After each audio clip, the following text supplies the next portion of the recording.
हाँ, तो मैं बता रहा था आपको कि आज अंतिम कक्षा है और आज अंतिम कक्षा के तौर पे आज हमें बेसिकली कुछ महत्वपूर्ण सिस्टम्स को देखना था, सिस्टम को जानना था थोड़ा-सा, उसके विषय में हम लोग एक ब्रीफ स्टडी कर लेते और फिर प्रैक्टिकल कक्षा हमें करनी थी।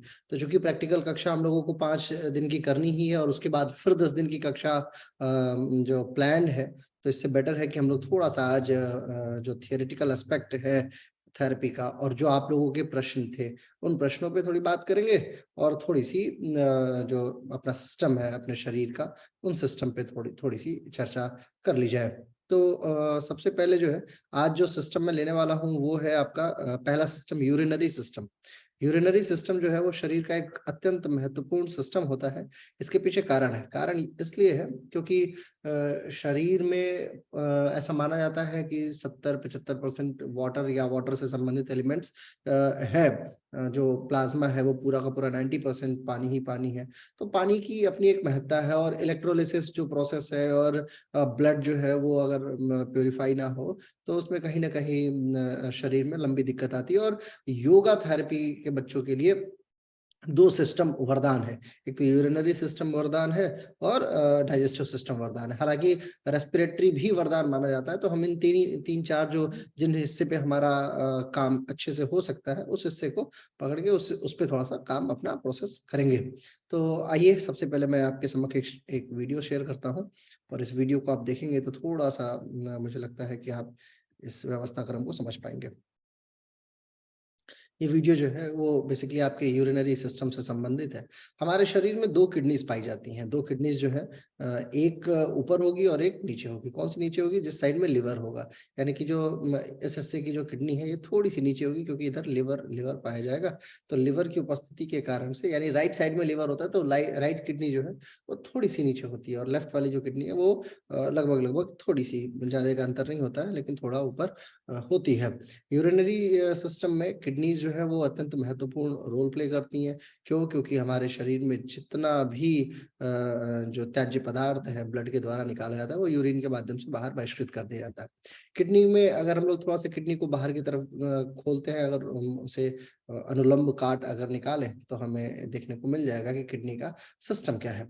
एक तो ये इसमें कॉर्टेक्स और मेडुला का कॉन्सेप्ट है, ठीक है? कॉर्टेक्स और मेडुला। तो ये किडनी के 2 महत्वपूर्ण भाग के तौर पे जाना जाता है। अब इसमें रेनल आर्टरीज़ होती हैं और कुछ रेनल वेन्स भी होती हैं। ये लूप ऑफ हेनले भी आपके समक्ष होगा। लूप ऑफ हेनले में नेफ्रॉन्स होते हैं। जो भी रक्त आता है उसमें से जिस जो गाढ़ा पदार्थ होता है यानी कि जो ब्लड स्ट्रीम जैसी जो चीज़ होती है वो बाहर चली जाती है और जो यूरिया है या यूरिया से जो त्याज्य पदार्थ है, ये ग्लोमेरुलाई है, ठीक है? तो ग्लोमेरुलाई से होते हुए वो छन के और ग्लोमेरुलस में इतनी क्लिष्ट संरचना होती है कि वो रक्त को अलग और मूत्र को या यूरिया से संबंधित जो भी त्याज्य पदार्थ है उसे बाहर निकाल देता है। फिर धीरे-धीरे ये लूप ऑफ हेनले से होते हुए बाहर यूरेटर पे जाती है, यूरेटर से होते हुए यूरेथ्रास से होते हुए मूत्र के तौर पे शरीर से बाहर हो जाती है। तो किडनी का टोटल सिस्टम जो है वो इतना ही है। अब इतने से सिस्टम को हम लोग इसी सिस्टम को चाहे हम जितना ब्रॉड करके पढ़ लें, चाहे इसमें जितना नॉलेज अप्लाई कर लिया जाए। बेसिक बात ये है यूरिनरी सिस्टम जो है सर्वाधिक आसान सिस्टम के तौर पे जाना जाता है। इसलिए क्योंकि 2 किडनी यानी कि किडनी एक एक विषय, यूरेटर 2 यूरेथ्रास है ना एक यूरेटर हो गई हाँ यूरेथ्रास हो गई आपकी मूत्र वाहिकाएँ जो हैं और क्या कहते हैं अंदर अगर आप किडनी को काटते हैं तो कॉर्टेक्स और मेडुला 2 हिस्से उसके महत्वपूर्ण और फिर ग्लोमेरुलस लूप ऑफ हेनले इतने में काम चल जाता है अगर आप एज अ योगा थेरेपिस्ट क्योंकि आपको देखिए ऐसा तो है नहीं कि नेफ्रोलॉजी आपको पूरी की पूरी सीखनी है लेकिन जितने में आपका काम चल जाएगा। अब किडनी से संबंधित रोग मैं आपको बताता हूँ कुछ बड़े प्यारे-प्यारे रोग हैं जो किडनी से संबंधित है जिन रोगों को प्यारा इसलिए कहता हूँ क्योंकि उसे हम लोग सॉल्व कर सकते हैं और वो ऐसे रोग जो है क्या कहते हैं जब हम लोग योगा टीचिंग में जाते हैं किसी क्लाइंट के घर जाते हैं तो हमें ये बहुत परेशानी होती है कि हम देख पाए कि क्या इस रोग को हम ठीक कर पाएँगे, नहीं ठीक कर पाएँगे। तो सबसे जो बढ़िया रोग है, यानी बढ़िया इन द सेंस बेकार ही है लेकिन बढ़िया इसलिए क्योंकि हम लोग उसे डील कर सकते हैं, वो है मूत्र का पूरे प्रेशर से ना आना। एक ही परेशानी है। प्रोस्टेट भी होती है तो उसमें भी थोड़ी परेशानी होती है, कई बार किडनी में पथरी हो जाती है या किडनी के किसी लाइन में पथरी हो जाती है तो थोड़ी दिक्कत होती है। लेकिन योगा टीचर के लिए सबसे बढ़िया ये है कि अगर मूत्र रुक रुक के आ रहा है या मूत्र से संबंधित कोई भी परेशानी है, सामान्यतः पथरी बन रही है या प्रेशर बार बार आता है। एक मेरे को पेशेंट मिले थे, उनको हर आधे घंटे में पेशाब लगता था, मैं आपको कल बता ही रहा था। तो ऐसा होता है, किडनी जो है, कई बार किडनी को फंक्शन करने के लिए 2-3 चीज़ों की आवश्यकता पड़ती है। खून तो आ रहा है, जा रहा है, लेकिन उसको कंट्रोल 2 चीज़ें कर रही है। एक तो पिट्यूटरी ग्रंथि कर रही है जो दिमाग के पास में है, और दूसरी जो है एड्रिनल। किडनी के ऊपर 2 ग्रंथियाँ रखी पड़ी हैं जिसको हम एड्रिनल बोलते हैं, और एड्रिनल ग्रंथियों से निकलने वाले हार्मोन्स किडनी को डायरेक्ट इम्पैक्ट में लाते हैं। लिहाजा हमें 2 चीज़ों पे काम करना है। एक तो डायरेक्ट किडनी हो गई, किडनी को अगर आपको जैसे प्रेशर से अगर आप सोचेंगे कि मैं आसनों से प्रभाव डाल रहा हूँ किडनी पे, तो कुछ आसन ऐसे हैं जहाँ पे किडनी के फैट के ऊपर प्रभाव पड़ सकता है। डायरेक्ट किडनी के ऊपर प्रभाव पड़े इसकी कोई गारंटी नहीं है, लेकिन क्योंकि किडनी हद तक एक आवरण है, आंतरिक जो व्यवस्था क्रम है वो पूरी की पूरी मेटाबॉलिज्म और शरीर के उपापचय की प्रक्रियाओं के फलस्वरूप ही ठीक होती है।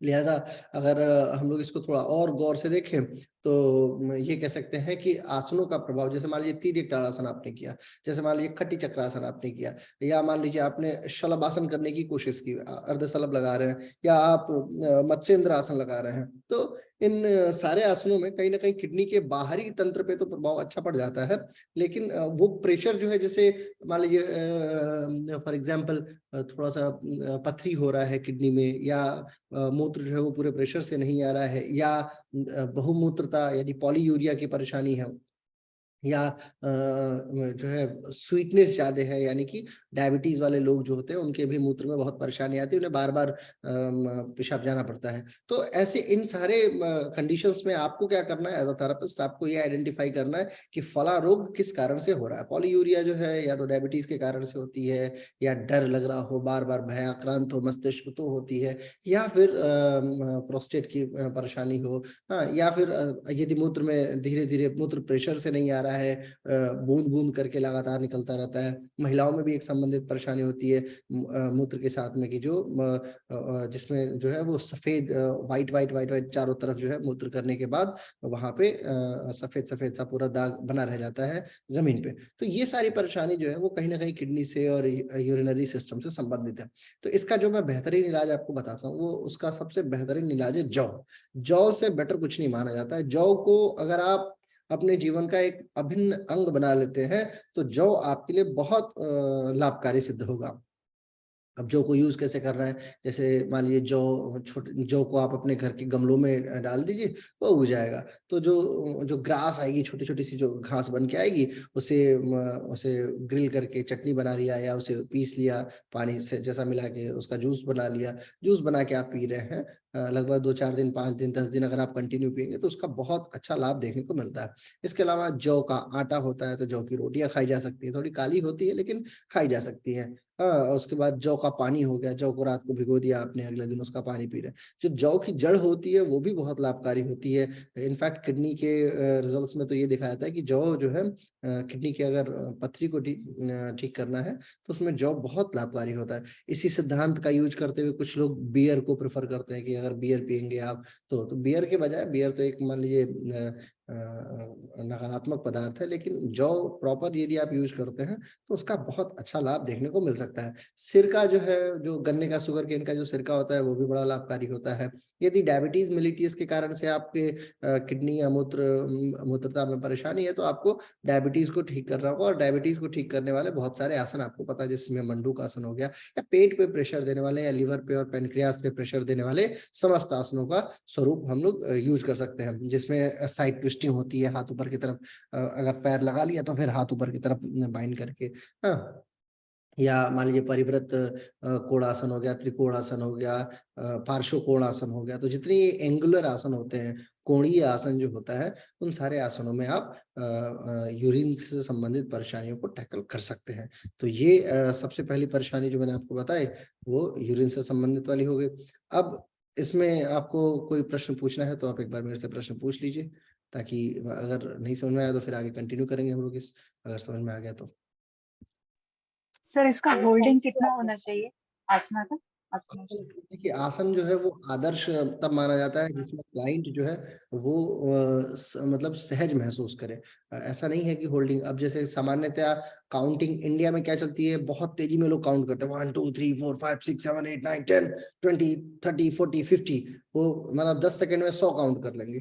तो इससे क्या है, ट्रेनर भी थकता है और योग की जो परिभाषा है स्थिरता, वो नहीं रह जाती। तो होल्डिंग जब भी हम आसन कराते हैं तो करीब करीब 5 सेकंड 10 सेकंड 15 सेकंड, 15 सेकंड से 20 सेकंड की होल्डिंग जो है एक पोज की आदर्श मानी जाती है। कोशिश कीजिए, देखिए ऐसा होता है सामान्यतया एक आसन को करीब करीब आपको 5 मिनट देना है, उसके 2 बार या 3 बार अभ्यास को कराया जाता है। तो आप एक कक्षा में, मतलब आपके पास कितने मिनट हो गए, 60 मिनट है, तो 12 जो है 12 आसनों का स्वरूप बनेगा। तो 12 आसन आपको कराना है। उन 12 आसनों में थोड़ा थोड़ा समय स्ट्रेच कर देंगे तो आपको थोड़ा मेडिटेशन का भी समय मिल जाएगा और थोड़ा प्राणायाम का भी समय मिल जाएगा। तो 1 घंटे की जो कक्षा होती है आदर्श, उसमें हमें 10 से 12 आसन लेके चलना है और उन्हीं 10 आसनों 12 आसनों में आपको पूरी कक्षा को स्ट्रेच करनी है ना। जब आप 12 आसन करा रहे हैं तो उसमें ये देखिए वेरिएशंस कितने हैं, क्योंकि मूल आसन जो है जो प्राइमरी हो गया, फिर सेकेंडरी आसन हो गया और सेकेंडरी का वेरिएशन, तो ये 3 क्रम जो है उसमें आपको उन्हीं अनुई अनुगत के तौर पे दिखाया जाता है। अब एक गलती होती है इंडिया में योगा टीचर्स को, मैंने देखा है बहुत बड़ी गलती करते हुए, कि वो कोई भी आसन किसी भी समय कुछ भी करा रहे, जैसे एक आसन कराया वृश्चिक आसन, तो तुरंत दूसरा आसन वो करा देंगे त्रिकोण आसन, ठीक है, तीसरा आसन करा देंगे हाथ उठा दिया, दोनों हाथ उठा दिया, हस्तोत्तान करा दिया, चौथे आसन में फिर वो बोलेंगे बैठ जाइए, वज्रासन की सीरीज करा दी, 5वें आसन में कुछ और करा दिया। ऐसा नहीं होता है, आसनों को आपको सेग्रीगेट करके रखना है, कितनी सीरीज आपकी अपनी तैयार है।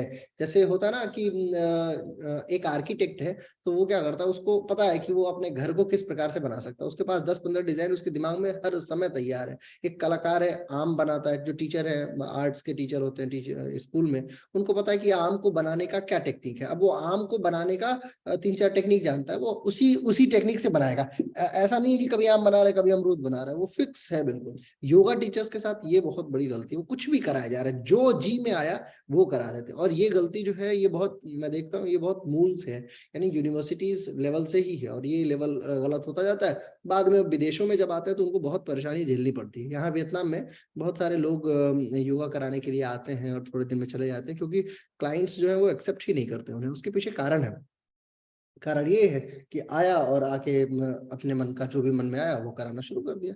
तो क्लाइंट्स को पता है ना कि उन्हें उन्हें उनकी क्लास स्पेसिफाइड है, कि आज बैक बेंडिंग है तो बैक बेंडिंग है, कल मान लीजिए कि अगर फॉरवर्ड बेंडिंग है तो फॉरवर्ड बेंडिंग है, होल्डिंग है बैलेंसिंग है तो बैलेंसिंग है ना, वज्रासन सीरीज है तो वो है, मतलब आसनों का पूरा प्रारूप निर्धारित है। तो हमें आसनों को चयन करना, मैंने ये भी देखा है एक गलती ये भी होती है लोगों से, एक बार कक्षा शुरू की तो एक दिन में 10 आसन कराना है, वो 20 25 25 30 आसन करा देते हैं, फिर भी उनका 1 घंटा नहीं कटता है। तो हमें ये सब निर्धारित करना है कि हमें कितने देरी में एक आसन और कितने बार अभ्यास कराना है। तो आदर्श 2 से 3 बार, एक आसन 5 मिनट का होना चाहिए, कम से कम 4 मिनट 5 मिनट तो आप होल्ड जरूर कराएं, ताकि उस आसन का लाभ मिले। अब मंडू का आसन है, स्थिरम सुखम आसनम आसन की परिभाषा है, 10 सेकंड करा के छोड़ दिया, फिर छोड़ दिया, फिर छोड़ दिया, तो ऐसे नहीं होता ना। लोग कंटिन्यू बहुत करते हैं, कंटिन्यूटी का बहुत कॉन्सेप्ट है। कंटिन्यूटी का मतलब जिसमें जैसे एक्सरसाइज नहीं कराना ना, योग करा रहे हैं आप, तो योग करा रहे हैं और एक्सरसाइज करा रहे हैं, दोनों में अंतर है। आसनों के चयन में और एक्सरसाइज के चयन में आप थोड़ा सा कॉन्शियस रहिए, ठीक है। और कोई प्रश्न है? सर क्वेश्चन है। हाँ ठीक है चलिए। सर यूरिनरी इन्फेक्शन हो जाता है जो, तो क्या उसमें जौ का पानी फायदा करेगा? देखिए ऐसा ना, अच्छा चलो ये बड़ा अच्छा प्रश्न पूछा। एक काम कीजिए, पहले थोड़ा सा ना किडनी फ्रेंडली आप लोग एक डाइट लिख लीजिए। तो वीडियो चालू नहीं करता, मेरे को दिखता ही नहीं मैं किसको पढ़ा रहा हूँ। ऐसा मत किया कीजिए, थोड़ा सा आप देख रहे होते वीडियो बंद करके, अभी मैं भी वीडियो बंद करके पढ़ा हूँ, देखो कैसा लग रहा है। ऐसा लगे, देखो ऐसा लगे जैसे कौन पढ़ा रहा है, अब पता लग रहा है कैसा लग रहा है, बेकार है ना। थोड़ा सा हमें कॉन्शियस रहना चाहिए कि हम लोग पढ़ रहे हैं। तो हाँ लिखिए, थोड़ा सा किडनी फ्रेंडली डाइट लिखिए। सबसे पहले तो सोडियम जो है वो कम होना चाहिए आपकी डाइट में। ये नहीं लिखूंगा कि गोभी खाएं, आलू खाएं, पराठे खाएं, ये सब नहीं, मैं ही डाइट योगा टीचर हूँ जैसे लिखिए आप। लिखिए सोडियम सबसे पहले थोड़ा सा कम होना चाहिए। खाने में, किडनी वाले लोगों को, जिनको किडनी से संबंधित परेशानी है। लो कोलेस्ट्रॉल का खाना होना चाहिए, जो भी भोजन ले उसमें लो कोलेस्ट्रॉल हो।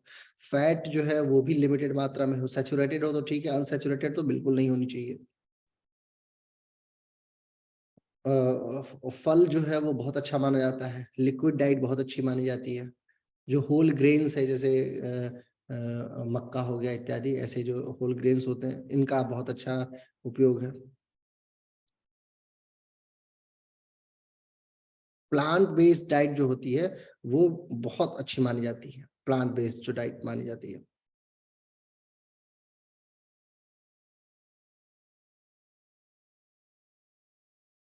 पोटेशियम से संबंधित कोशिश कीजिए कि जो है पोटेशियम की जो डाइट है, अगर अगर आपके प्रतिदिन के भोजन में पोटेशियम है तो 2000 मिलीग्राम के आसपास होनी चाहिए, उससे ज्यादा ना हो। 2000 मिलीग्राम, 1500 मिलीग्राम, इससे ज्यादा नहीं होनी चाहिए पोटेशियम। फास्फोरस भी अगर आपके डाइट में है तो वो भी कम से कम 500 मिलीग्राम से ज्यादा ना। प्रोटीन की डाइट अगर है तो प्रोटीन की डाइट, अगर आप प्रोटीन सुपाच्य है, अगर आप वेजिटेरियन प्रोटीन ले रहे हैं तो वो सुपाच्य होना चाहिए। ऐसा नहीं हो कि वो 3-3, 4-4 दिन तक आपके शरीर पे इम्पैक्ट डालता रहे। कलीफ्लावर यानी कि गोभी जो है ये एक अच्छा स्रोत माना जाता है विटामिन सी का, विटामिन के का, विटामिन बी के जो फोलेट्स होते हैं उसका एक अच्छा सोर्स माना जाता है, तो ये भी चलेगा। ब्लूबेरीज जो होती हैं वो भी एक अच्छा सोर्स माना जाता है। लाल अंगूर जो है वो भी अच्छा सोर्स माना जाता है। लहसुन जो है वो बहुत अच्छा माना जाता है किडनी के से संबंधित परेशानी में। सनफ्लावर सीड्स और पंपकिन सीड्स बहुत अच्छा माना जाता है। जौ इन सब का बाप है, लेकिन ठीक है ना। बंद गोभी जो होती है, वो फूल गोभी और बंद गोभी दोनों अच्छी मानी जाती है। काली मिर्च है वो भी अच्छा माना जाता है। क्या क्या? काली मिर्च, काली मिर्च। मूली जो है वो भी एक अच्छा सोर्स है सोडियम, पोटेशियम, फास्फोरस का, तो उसे भी ले सकते हैं। पाइनएप्पल यदि मिले तो उसमें भी कोई दिक्कत नहीं है। ये किडनी से संबंधित कुछ विशेष भोज्य पदार्थ हैं। ठीक है, कोशिश कीजिए कि जो ट्रांस फैट होती है या इससे संबंधित कोई चीज है तो वो कम से कम, जितना कम ले सके उतना बेटर है। ठीक है ना, ट्रांस फैट को कोशिश कीजिए कि ना ही लें तो ज्यादा बेटर है। और इसमें एक और चीज विशेष तौर पे ध्यान देने लायक होती है कि जो फैट होती है, साइड फैट जो होती है, उसे हद तक कम करने की कोशिश की जानी चाहिए। ठीक है ना, सूखे फलों को अवॉइड करना चाहिए किडनी से संबंधित परेशानियों में। सूखे फल जो होते हैं कोशिश कीजिए कि उसे अवॉइड करें। हाँ, जो रिफाइंड खाने की जिनको आदत है हम्म। उन वो कैसे छुड़ाया जाए? सरसों के तेल में से उन्हें स्मेल आती है। अब उस जो ऐसा ना इंतजार कीजिए फिर रोग होने का। जब रोग होगा तो खुद ही छूट जाएगा, है ना। जो लोग ज्यादा टिटिम्मा पढ़ते हैं ना, नहीं मैं ऐसे नहीं, मेरे को ये ऐसे होगा, मेरे को ऐसे होगा, ऐसे करूंगा वैसे करूंगा, उससे परेशानी ज्यादा होती है बाद में। ऐसा ना, दुख और दर्द ऐसे विषय का नाम है, जब होता है तो आदमी खुद ही सीख जाता है। समझ रहे हैं आप? सर, पर ऐसे मजबूरी ये हो जाती है कि दूसरे की वजह से मजबूरी में खुद भी खाना पड़ जाता है, वो चीज इसीलिए दिक्कत होती है। तो दूसरा खाए खाए परिवर्तन कर दिए ना। सुनिए, सनफ्लावर का तेल आता है, सूरजमुखी का, ऑलिव ऑयल है, और भी बहुत सारे। आजकल तो मेरे पास भी कई तरीके का तेल है, मैं आपको दिखाता हूँ। देखिए, मेरा जो ऑयल है यहाँ वियतनाम का, वो अलग अलग तरीके का है। ये देखिए, देख रहे हैं, ये सूरजमुखी का तेल है, बढ़िया, बिल्कुल फर्स्ट क्लास। हाँ, ये देखिए, तो ये सब बढ़िया बढ़िया तेल है ना। तो ये खाने वाले ऑयल हैं। हाँ, और क्या, रिफाइंड की जगह पे यहाँ भी रिफाइंड बिकती है, लेकिन आदमी, क्या, आदमी जो है जिस चीज को जो खाता है वो उस चीज को ढूंढ ले आता है। यहाँ मिलता नहीं है इजीली। हाँ, लेकिन आप जाइए ढूंढ के लाइए तो मिलेगा, क्यों नहीं मिलेगा। तो अपने लिए ले आइए, ये बिल्कुल रिफाइंड जैसा है, आपको पता ही नहीं चलेगा कि ये रिफाइंड था कि क्या था। इसको लाइए, रिफाइंड के डब्बे में परिवर्तित कर दीजिए। है ना। चलिए, हाँ, मैं आपको बता था ड्राई फ्रूट अवॉइड करने को कोशिश कीजिए कि योगर्ट्स जो है, और यदि व्यक्ति दूध से संबंधित चीजों को भी थोड़े दिन अवॉइड कर सके तो वो भी ज्यादा बेटर है। टमाटर जो है वो पूरी तरीके से अवॉइड करना है। ब्रिंजल, बैंगन, बेसिकली जिसमें बीज होती है ना, वो उन छोटे बीज जो होते हैं उनको अवॉइड करना ही चाहिए। और सर ड्राई फ्रूट्स भिगो के खा सकते हैं? नहीं, पंपकिन्स को भी अवॉइड करना पड़ता है। ठीक है, संतरा नहीं खाना चाहिए,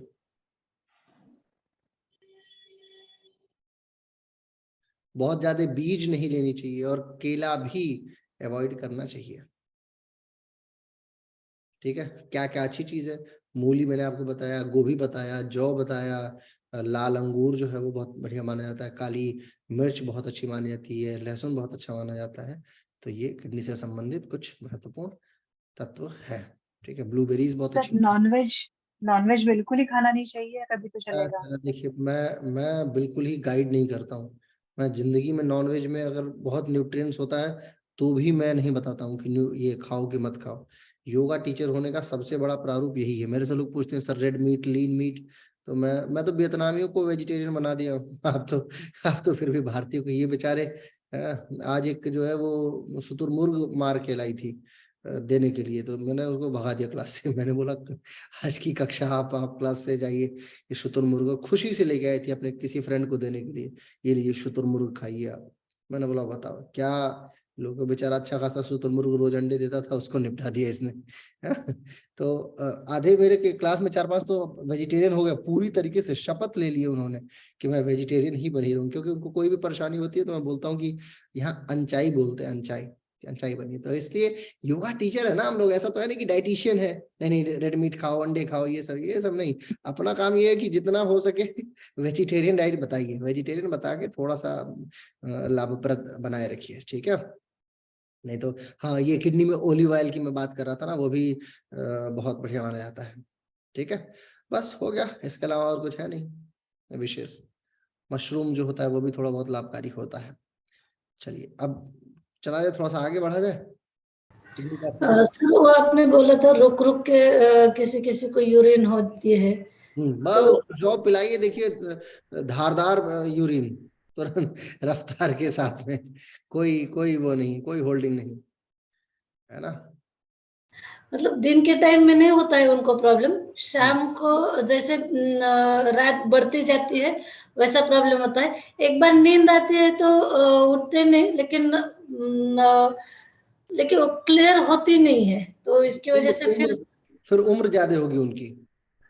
नहीं सर, मतलब जेठ है मेरे, तो 55 तक होगा उनको। स्टेट तो उम्र होगी ना 50। आज की आदर्श उम्र कितनी है? 50 साल। और ये 50 के बाद वाले बीमार। ठीक है, प्रोस्टेट की परेशानी होगी, चेक कराइए, होम्योपैथी की दवाई इसमें बहुत अच्छी तरीके से काम करेगी। यदि नहीं काम करते तो भी मैं आपको बताता हूँ, योगा कराएंगे आप ना। इसमें बेसिकली क्या है, अगर आप ग्रंथि से संबंधित परेशानियों को ठीक कर देंगी तो ये रोग ठीक हो जाएगा। ग्रंथियों से संबंधित परेशानी, खासकर एड्रेनलिन से संबंधित, अगर एड्रेनलिन के पास इतनी प्रेशर होगी, इतनी ताकत होगी, ऐसे लोग, अब मैं बताऊं इसमें साइकोलॉजी में भी एक इसका बहुत अच्छा इलाज है। ऐसे लोगों को डरा के, अगर आपने डरा दिया ना, तो फिर उनका यूरिन जो है वो क्लियर होना शुरू हो जाएगा। डर जो होता है, भय, वो ये भी एक थेरेपी है जिसको एक फियर थेरेपी बोलते हैं। अगर ऐसे लोगों को डराया जाए या इस तरीके की कंडीशन क्रिएट किया जिसमें भयाक्रांत हो जाए, तो कुछ हार्मोन्स निकल जाता है शरीर का, और वो एक बार कंटिन्यू निकल गया तो फिर यूरिन जो है वो प्रेशर में आएगा। एक कारण। दूसरा कारण, एक बार प्रोस्टेट चेक करा लेना चाहिए आपको। तीसरा इलाज जो है, इसमें जितना हो सके वर्कआउट अगर आप कराएंगी, क्योंकि वजन इनका ज्यादा होगा, इसलिए यूरिन स्लो होकर के आ रहा है। या अगर आप गार्लिक दे देती हैं, लहसुन, तो वो क्या करेगा, वो जो नस है उसको थोड़ा सा चौड़ा कर देगा, जो यूरिनरी यूरेटर की जो नस है ना, तो वो क्या होती है, जो मूत्र वाहिकाएं हैं वो थोड़ी चौड़ी हो जाएंगी। तो ये जब चौड़ी होती है तो उसका भी लाभ आपको मिल सकता है।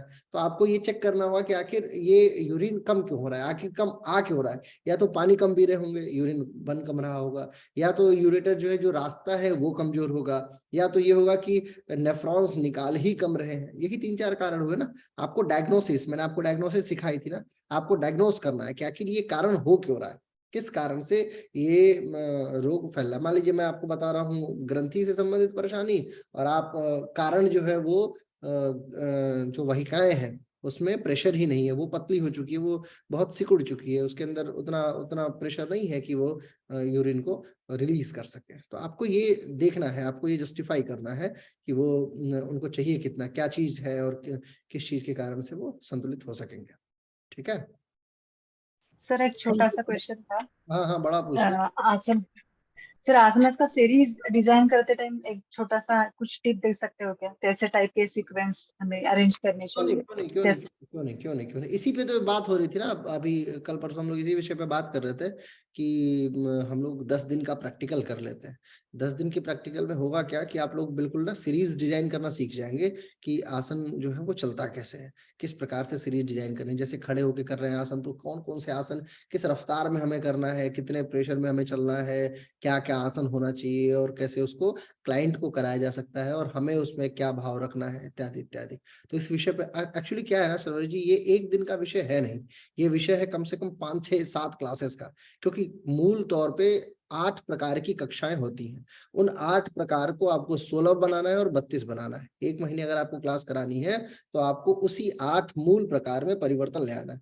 आप प्रतिदिन 12 आसन करा रहे हैं, 10 आसन करा रहे हैं, ये भी आपको तय करना होगा। 12 आसन करा रहे हैं, इस हिसाब से लगभग 100 आसन आप जो है वो 8 दिन में करा देंगे या 7 दिन में करा देंगे। एक संडे से एक संडे तक लगभग 90 से 100 आसन आप यूज कर ले रहे हैं। उन 100 आसनों में कितने आसन आपने दोहराया, कितने आसनों को आपने जो है वो प्रतिदिन यूज किया आपने, कौन कौन सा आसन है जो एक बार हफ्ते में यूज हो रहा है, कौन ऐसा आसन है जो अवॉइड कर रहे हैं आप करा ही नहीं पा रहे हैं। योगा में एक बात कही जाती है, विच आसना you avoid most you need most. समझ ना, जिस आसन को आप सबसे ज्यादा अवॉइड करते हैं असल में उसी की आवश्यकता आपको सबसे ज्यादा है। तो ये भी एक विषय वस्तु है, तो आपको देखना होगा, तय करना होगा कि अपनी कक्षा कैसे। हम लोग 10 दिन वाली जब कक्षा लेंगे तो उसमें मैं आपको बता दूंगा कि इसमें काम कैसे करना है। ठीक है, चले अगले अगले हिस्से पे। अगला सर ये ऑरेंज और पंपकिन आपने कहा अवॉइड करना चाहिए और बनाना, तो सर इसमें तो जो सीड्स है वो निकाला जा सकता है, फिर खाया जा सकता है क्यों इजीली। क्यों खाना भाई, जब लेखक ने कहा कि क्या कहते नहीं खाना है, मतलब सीड ये मेनली की वजह से नहीं खाना है या और कोई रीजन है? नहीं नहीं, और उसमें उसके अंदर के जो तत्व है ना, ये पता है, जो लड़कियां हॉस्टल में या जो लड़के हॉस्टल में रहते हैं ना, वो ये बोलते हैं कि बियर जो है ये शराब थोड़ी है, ये तो जौ का पानी है, पी लीजिए। ठीक है, अंडा जो है नॉन वेजिटेरियन थोड़ी है इसमें से, ये तो वेजिटेरियन है। वो ऐसी वाली बात हो गई, ऐसा नहीं है। आप अगर कहा है अवॉइड करने को तो अवॉइड करो। क्यों? क्योंकि उसमें बीज निकालने की बात नहीं है, बीज तो हम वैसे भी नहीं खाते हैं। कुछ लोग तो हैं जो बीज के साथ ही पूरा पूरा संतरा घोट जाते हैं, लेकिन कुछ लोग निकाल देते हैं बीज, उसको छील भी देते हैं। लेकिन एक्चुअली क्या होना है उसमें, जो जो तत्व होता है उसमें ऑरेंज में या उसके आंतरिक जो तत्व, उसके कारण से उसका लाभ और उसका नुकसान। फाइबर वो नहीं अच्छे होते किडनी। नहीं ठीक है, फाइबर के तो और भी बहुत सारे सोर्सेज हैं, लेकिन अगर इसे अवॉइड करने को बोला है तो इसमें क्या इतना रिसर्च करना, अवॉइड कर देना बेटर है ना। जैसे कि आपने बनाना भी बोला ना, तो वो मुझे ये लगा कि इनमें फाइबर्स होता है, इसलिए जो इसको अवॉइड करना है। हाँ, आप देखिए, अब तो जो है सो है ही है, फाइबर को अवॉइड करना है कि नहीं। आइए चलते हैं अगले हिस्से पे। ये एक मनुष्य है जिसके फेफड़े में आप देख रहे हैं दुनिया भर की सिगरेट है, इसी को देख लेते हैं। ठीक है, ये रेस्पिरेटरी सिस्टम का बेसिकली एक महत्वपूर्ण भाग है। और रेस्पिरेटरी सिस्टम जो है वो मानव शरीर का एक ऐसा तंत्र है जिसमें हमारा प्राणायाम बड़ा इम्पैक्ट देता है ना। नाक से सांस लेते हैं, सांस जाती है धीरे धीरे आपके ट्रकिया से होते हुए आपके ब्रोंकियल ट्यूब्स में और ब्रोंकीज में और फिर एल्वोलाई सैक में और उसके बाद से रक्त में, फिर सारी की सारी कोशिकाओं में। तो ये सिस्टम हालांकि आपके शरीर में ऑक्सीजन पहुंचाता है, लेकिन इसके अलावा इसका अन्य भी बहुत सारा कार्य है। क्योंकि ऑक्सीजन का पहुंचना और शुद्ध रूप से समस्त नलिकाओं में पहुंचना ये महत्वपूर्ण है। ये एल्वोलाई है जो आपके इस समय प्रदर्शित है, और इसके ऊपर ब्लड की कैपिलरीज है जो ऑक्सीजन को ले लेंगी। तो हम लोग क्या करते हैं कि इतनी अभी तो इतना देख रहे हैं आप, कितना बड़ा जंजाल है ये। इतने बड़े जंजाल में हम लोग छोटी छोटी सांस लेते हैं। इस सांस को हमें पहुंचाना है समस्त रक्त में, और इतनी हजार प्रकार की लाखों जो है वो वाहिकाएं हैं हमारे शरीर में। तो हम पूरी तरीके से ऑक्सीजन पहुंचा ही नहीं पाते हैं और एक्सपेक्ट करते हैं कि हम बूढ़े ना हो, हमारी स्किन चमकदार बनी रहे और हम जो है वो क्या कहते हैं हम हमारी स्किन चमकदार बनी रहे और हम कभी भी किसी परेशानी से पीड़ित ना हो। तो वास्तविकता इससे थोड़ी डिफर है। हमें क्या करना है, ऑक्सीजन इनटेक बढ़ाना है। मानव शरीर में जब भी कोई परेशानी हो तो सबसे पहला कार्य योगा टीचर का ये होता है कि आप ऑक्सीजन इनटेक बढ़ा दीजिए किसी भी परेशानी में। ऐसा नहीं है कि क्या कहते हैं आप किसी विशेष परेशानी में, आपने देखा होगा योगा टीचर कहते रहते हैं हर एक योगा टीचर अपने जीवन में सबसे ज्यादा अगर कोई शब्द यूज करता है तो जानते हैं वो क्या है? गहरी सांस लीजिए, गहरी सांस छोड़िए, दोनों हाथ उठा लीजिए, दोनों हाथ नीचे कीजिए। ये आप देखा, आपने सुना होगा, खूब सारी सांस लीजिए, गहरी सांस लीजिए, गहरी सांस छोड़िए। ये गहरी सांस लीजिए छोड़िए का मतलब ये नहीं है, वो योगा टीचर खुद भी ध्यान नहीं दे रहा होता है कि वो ले रहा है कि नहीं ले रहा है। इसका काम है बोलना, समझ रहे हैं आप? वो बोले जा रहा है सांस लीजिए, सांस लीजिए, सांस छोड़िए। क्लाइंट ले रहा है नहीं ले रहा है वो उसका मन है। और क्लाइंट को भी कभी कभी ध्यान आता है, 5 बार आपने बोला तो एक बार वो सुनेगा, गहरी सांस लिए तो एक बार ले लेगा, खूब सांस दिया उसका छोड़ देगा, फिर वो फिर भूल गया। आप बोले जा रहे हैं गहरी सांस लीजिए, गहरी सांस लीजिए, क्योंकि आप भी ध्यान नहीं दे रहे और वो भी ध्यान नहीं दे रहा है, क्योंकि आप प्रतिदिन इतनी बार यूज कर लेते हैं। 1 घंटे की क्लास में कम से कम 50 बार तो आप यूज करते ही होंगे, खूब सारी सांस लीजिए, खूब सारी सांस छोड़िए।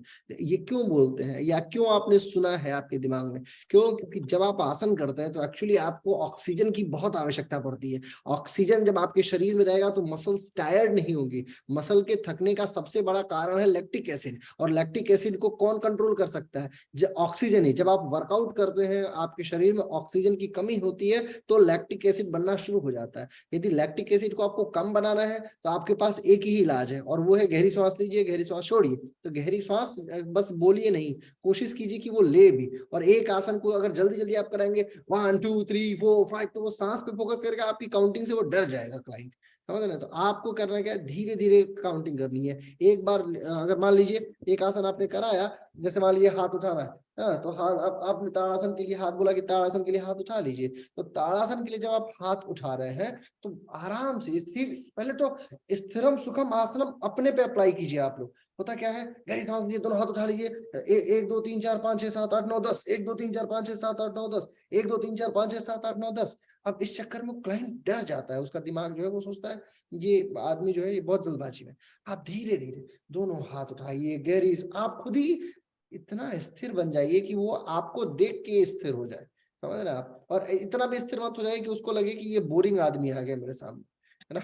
तो बोरिंग भी नहीं बनना है, और थोड़ा मतलब एंटरटेनिंग बने रहिए। ऐसा नहीं हो, क्लास को कंट्रोल करके रखना आपको आना चाहिए। लोग क्या है अपने हिसाब से क्लास देते हैं। थेरेपिस्टों का कार्य ये नहीं होता है। थेरेपिस्टों का कार्य देखिए, 3 चीजें तो आपको हर दिन थेरेपी में, 3 तीर मैं आपको बता रहा हूँ, ये 3 तीर हर कक्षा में आपको मारनी है। पहली तीर क्या है कि सांस का जो क्रम है ना वो बिल्कुल छूटना नहीं चाहिए। अगर आपको मान लीजिए 2500 सांसें लेनी है, 2000 सांसें लेनी है, 500 सांसें लेनी है, तो 500 सांसें पूरी की पूरी आए। एक भी आप अपना टारगेट सेट रखिए कि मेरे को इतनी सांस मंगानी है और इतनी सांस इनसे छुड़वानी है। अपना टारगेट सेट रखिए 1 घंटे की कक्षा में। दूसरा जो टारगेट है वो है आपकी मतलब क्लाइंट को एंगेज रखने का। अगर आप क्लाइंट से बातचीत नहीं कर पा रहे, आप इतना नहीं पता कर पा रहे हैं कि वो करता क्या है, उसका काम क्या है, वो किससे किससे मिलता है, उसकी दोस्ती किससे है, कौन बढ़िया आदमी है, कौन बेकार आदमी है। अगर आप हस्बैंड को योगा करा रहे हैं तो उससे पता कीजिए कि अगर आप हस्बैंड को योगा करा रहे हैं और उसकी ससुराल तक पहुंच चुके हैं, समझ रहे हैं आप, तो आप समझिए कि आप जो है बिल्कुल लाइन पे हैं, ट्रैक पे हैं। और यदि आप पत्नी को योगा करा रहे हैं, किसी औरत को योगा करा रहे हैं, उसके सास ससुर के सारे गुणों को आप जान चुके हैं, तो समझिए फिर भी आप ट्रैक पे हैं। यानी कि वो घुल मिल जाए आपके साथ में, इतना एंगेज हो जाए कि वो आपको अपनी सारी बात बता सके। तो ये दूसरी थेरेपी होता क्या है, इसका लाभ क्या होता है कि जब क्लाइंट बताता है अपनी फीलिंग्स को आपको ना, तो वो हल्का हो जाता है। आपको क्या लेना देना उसकी लड़ाई चल रही है, वो मरे कटे है कि नहीं, आप सुन के जाके बाहर फेंक दो उसके डस्टबिन में, लेकिन उसकी सारी कहानी को सुन लीजिए। अरे अच्छा ऐसा, हाँ, ये तो बहुत गलत है, अच्छा अरे नहीं ऐसा नहीं होना चाहिए। जो वो कहे कि वो बहुत बेकार है, उसको बोलो हाँ ये मुझे भी लग रहा था, मुझे तो कल प्राण ऊर्जा से ऐसा प्रतीत हो रहा था कि वो बेकार ही है। तो क्या है, आप टीचर है, आप अगर ऐसा बोले पता है मेरे को कि आपका चक्र एक्टिवेट नहीं है, प्राण ऊर्जा का आपको पता नहीं है आएगा कि नहीं आएगा, लेकिन अगर आप ऐसा बोलेंगे कि प्राण ऊर्जा से लग रहा था आ रहा था, तो ये झूठ है, मैं मानता हूं, लेकिन ये झूठ कंस्ट्रक्टिव झूठ है। और ये वही झूठ है जिस झूठ को बोल के पंडित जी तर गए थे। एक पंडित जी थे, कहानी है, एक गाय आई और ये सुबह सुबह नहा के गंगा जी में से निकले, बनारस की गलियों में से एक गाय आई और गाय पंडित जी की तरफ देखी और एक गली में भाग गई। और पंडित जी आगे आगे बढ़ने लगे, तब तक एक शिकारी आ गया, वो तलवार लेके। पूछा, पंडित जी ये बताओ गाय किधर गई है? अब पंडित जी सोचे, गंगा जी से नहा के निकला हूँ, आज मुझे पूजा करना है, अगर मैंने बता दिया कि गाय इधर गई है तो ये जाके गाय को मार देगा, ठीक है, और मुझे लगेगा गौ हत्या का पाप, लिहाजा, और अगर मैंने बोल दिया कि गाय इधर गई है तो मैं हो जाऊंगा झूठा। अब बताओ मैं क्या करूं? तो पंडित जी ने ये तय किया कि मैं झूठ बोलूंगा, ठीक है, मैं झूठ बोल के फिर एक बार जाके गंगा जी नहाऊंगा, लेकिन झूठ बोलूंगा। पंडित जी ने बोला गाय इधर गई है, अब वो शिकारी जो है उधर चले गए। तो बाद में कालांतर में वो पंडित जी को मोक्ष प्राप्त हुआ। क्यों? क्योंकि वो झूठ जो था वो कंस्ट्रक्टिव झूठ था। तो अगर आपने ये बोल दिया, अगर मान लीजिए आपकी क्लाइंट बोल रही कि यार ऐसा है ना कि वो मुझे लग रहा था वो बहुत बेकार है, ऐसा बोले, हाँ हाँ मुझे लग रहा था, प्राण ऊर्जा से थोड़ा सा लग रहा था कि वो आदमी सच में बेकार है, आप सही है, धीरे धीरे धीरे धीरे इससे क्या होगा ना कि वो ना आपको इनहांस कर जाएगी, वो उसको कॉन्फिडेंस आएगा। देखिए एक चीज मैं बताऊं, आदमी जब दूसरे को गाली दे रहा होता है, बुरा भला कह रहा होता है, तो वो या तो सच में बुरा होगा आदमी, और नहीं तो जो व्यक्ति बुरा कह रहा है ना, उसके मन में ये फीलिंग जरूर होगी कि मैं गलत हूं, मैं जबरदस्ती उसको बुरा कह रहा हूं। ये बात हमेशा याद रखिए। तो अगर आपने कह दिया कि चलो ठीक है, तो या तो वो इस बात को मान लेगा कि ये तो सही में बुरा है, और जो व्यक्ति ये जान जाता है कि व्यक्ति बुरा है, उससे क्या ही डील करना है कि नहीं है, उस व्यक्ति को त्याग देना ही सबसे बेटर माना जाता है। तो ये एक हो गया इंगेज रखने का, क्लाइंट्स की फीलिंग को आपको समझना है। हर जो ये थेरेपी बड़ी जबरदस्त मानी जाती है। क्यों? क्योंकि क्लाइंट जब आपको सारी चीजें बताने लगेगा ना, तो वो आधे रोगों से ऐसे ही जो है दूर हो जाएगा। ठीक। तीसरी जो थेरेपी है, जो तीसरा बाण आपको आपके तर्कश में मैं दे रहा हूं, वो है हंसाने की क्षमता। सुबह सुबह क्लास लेने पहुंच जाओ, ठीक है, 5 बजे की क्लास, 4 बजे की क्लास ले लो, ठीक है, बोले क्लाइंट से कि ऐसा है मैं दिन के 10 घंटे काम करूंगा और 5 बजे की क्लास लूंगा, और 1 2 3 काउंट करते करते उसी में 3-4 बार जो है उबासियां लो, ऐसे करके जो होता है ना, मुंह पूरा बड़ा सा खोल के और गहरी सांस ले लीजिए, और 1 2 1 2 3 4 क्लाइंट आपको देख के सड़ गल जाएगा कि यार ये आदमी इतना नकारात्मक आपको उबासी लेनी भी आनी चाहिए। तो ये ऐसा ना, ये सब एटिकेट्स है। अच्छा, जो देखो सीनियर टीचर आप बन जाइए ना, जब आप सीनियर बन जाइए बहुत, तो ये सब फर्क नहीं पड़ता। बहुत सारे ऐसे लोग थे कि जैसे दोराहा बातें, उनको फर्क नहीं पड़ता था, बाल में जुएं घूम रही है, क्या फर्क पड़ रहा है, वो क्या कहते हैं, इधर से बदबू आ रही है, वो कौन सा डेली डीओ मारते थे। लेकिन जब उनको अड़िमा गरिमा लघिमा जैसी सिद्धियां सेट करनी होती थी, तो वो पल भर का उनका कार्य था, है कि नहीं है? तो जब आप सीनियर बन जाइए तब तो चलेगा, लेकिन अगर आप सीनियर नहीं हैं और अभी अभी 1-2 साल हुआ, और सीनियर तब तक मत मानिए जब तक आपको लगे कि जो है आपको 20-50 लोग 100 लोग फॉलो ना कर रहे हो, ठीक है, तो तब तक आप सीनियर मत मानिए, यानी 5 साल 7 साल तो लगाइए कम से कम योग में। जब आप इतना ज्ञान प्राप्त कर लीजिए कि हाँ ठीक है, तो एटिकेट्स तब तक अपने अंदर रखिए। और देखिए कितने भी सीनियर बन जाइए, अगर आपके पास एटिकेट नहीं है, मैं आपको पढ़ा रहा हूँ कक्षा, तो बाकायदा ये देखो शर्ट पैंट बढ़िया कोट वोट पहन के पढ़ा रहा हूँ। चाहूँ मैं तो अभी रात का समय अपना आराम से कुछ भी टी शर्ट पहन के नहीं पढ़ा सकता हूँ क्या मैं, लेकिन एक पढ़ाने के लिए प्रॉपर कुर्सी पे बैठ के बढ़िया बैकग्राउंड वगैरह लगा के एक एटिकेट्स आपको भी बनाना चाहिए।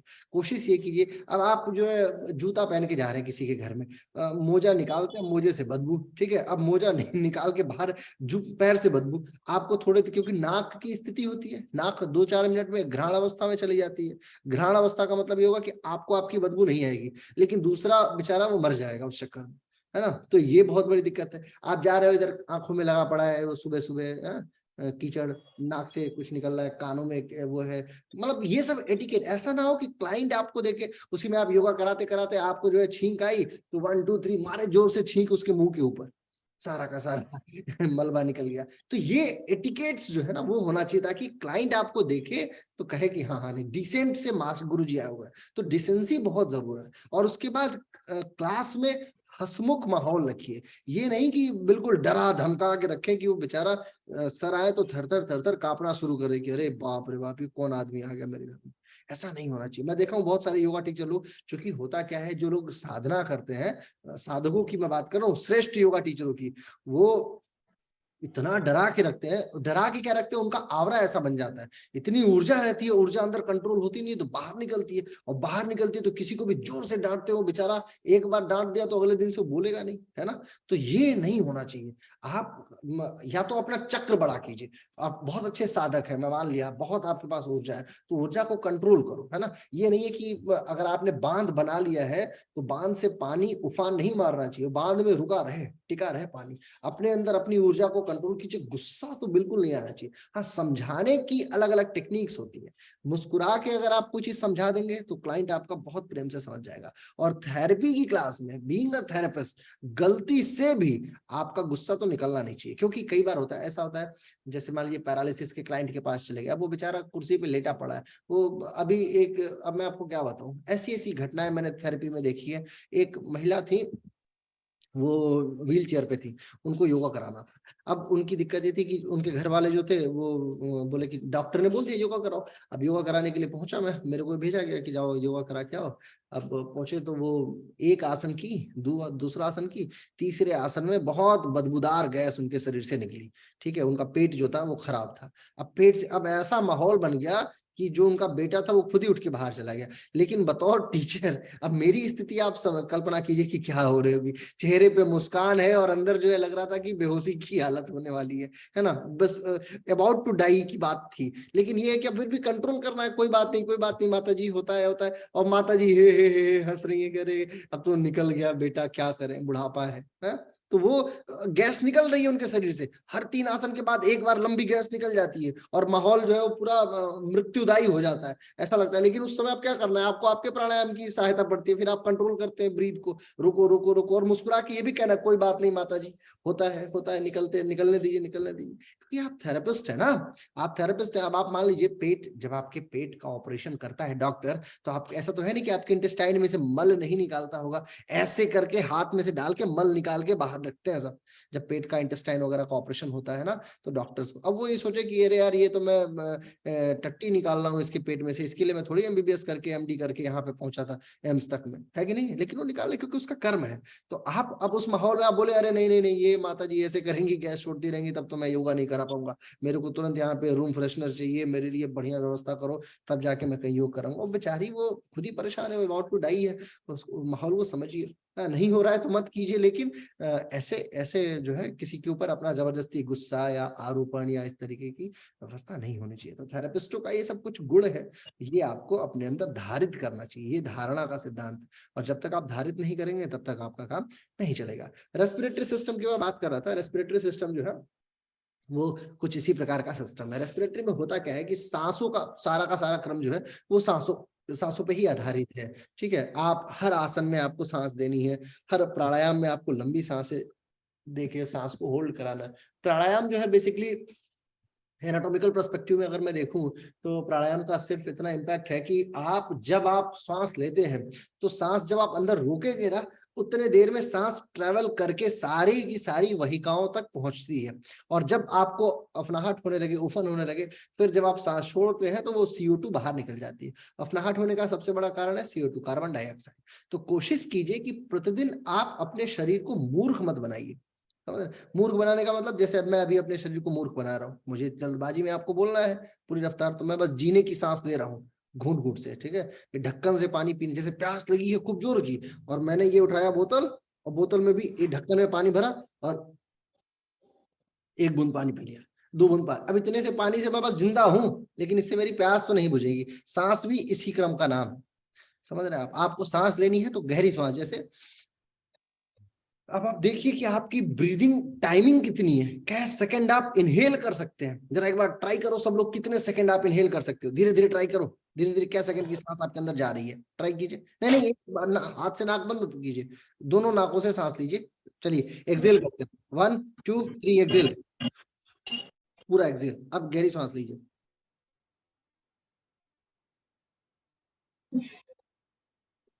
3 सेकंड, 2 या 3 सेकंड, इतने किए ना, ज्यादा 4 सेकंड, इससे ज्यादा तो कोई ले नहीं सकता होगा। छोड़ने पे जब आप आएंगे तो हो सकता है 8 सेकंड या 12 सेकंड आप छोड़ सकते हैं। है कि नहीं? एक से जब आप सांस लेते हैं, प्राणायाम जो है जब दोनों से सांस ले रहे हैं तो वो उतना इम्पैक्टफुल नहीं है, लेकिन जब एक से लेंगे तो रास्ता क्लोज हो गया, धीरे धीरे आपकी टाइमिंग बढ़ जाएगी। तो ये 3 सेकंड 4 सेकंड का, ये 8 सेकंड 10 सेकंड भी आप सांस ले सकते हैं। जैसे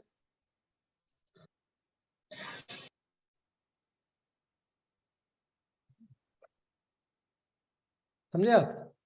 कम से कम 5-6 सेकंड 7 सेकंड की तो सांस आई ना मेरे अंदर, ठीक। अब ऐसे जब आप सांस छोड़ेंगे तो धीरे धीरे वो सांस जाएगी। तो रेस्पिरेटरी सिस्टम हमारा हर समय कार्यरत है और आजीवन कार्यरत है। तो आपको कोशिश ये करना है कि जब भी योग आसनों का प्रयोग कर रहे हो तो हर क्षण आप ब्रीदिंग पे जितना फोकस कर सके उतना कराइए। अब इसमें कुछ परेशानियां होती हैं लोगों को, तो सबसे बड़ी परेशानी होती है सांस का फूलना।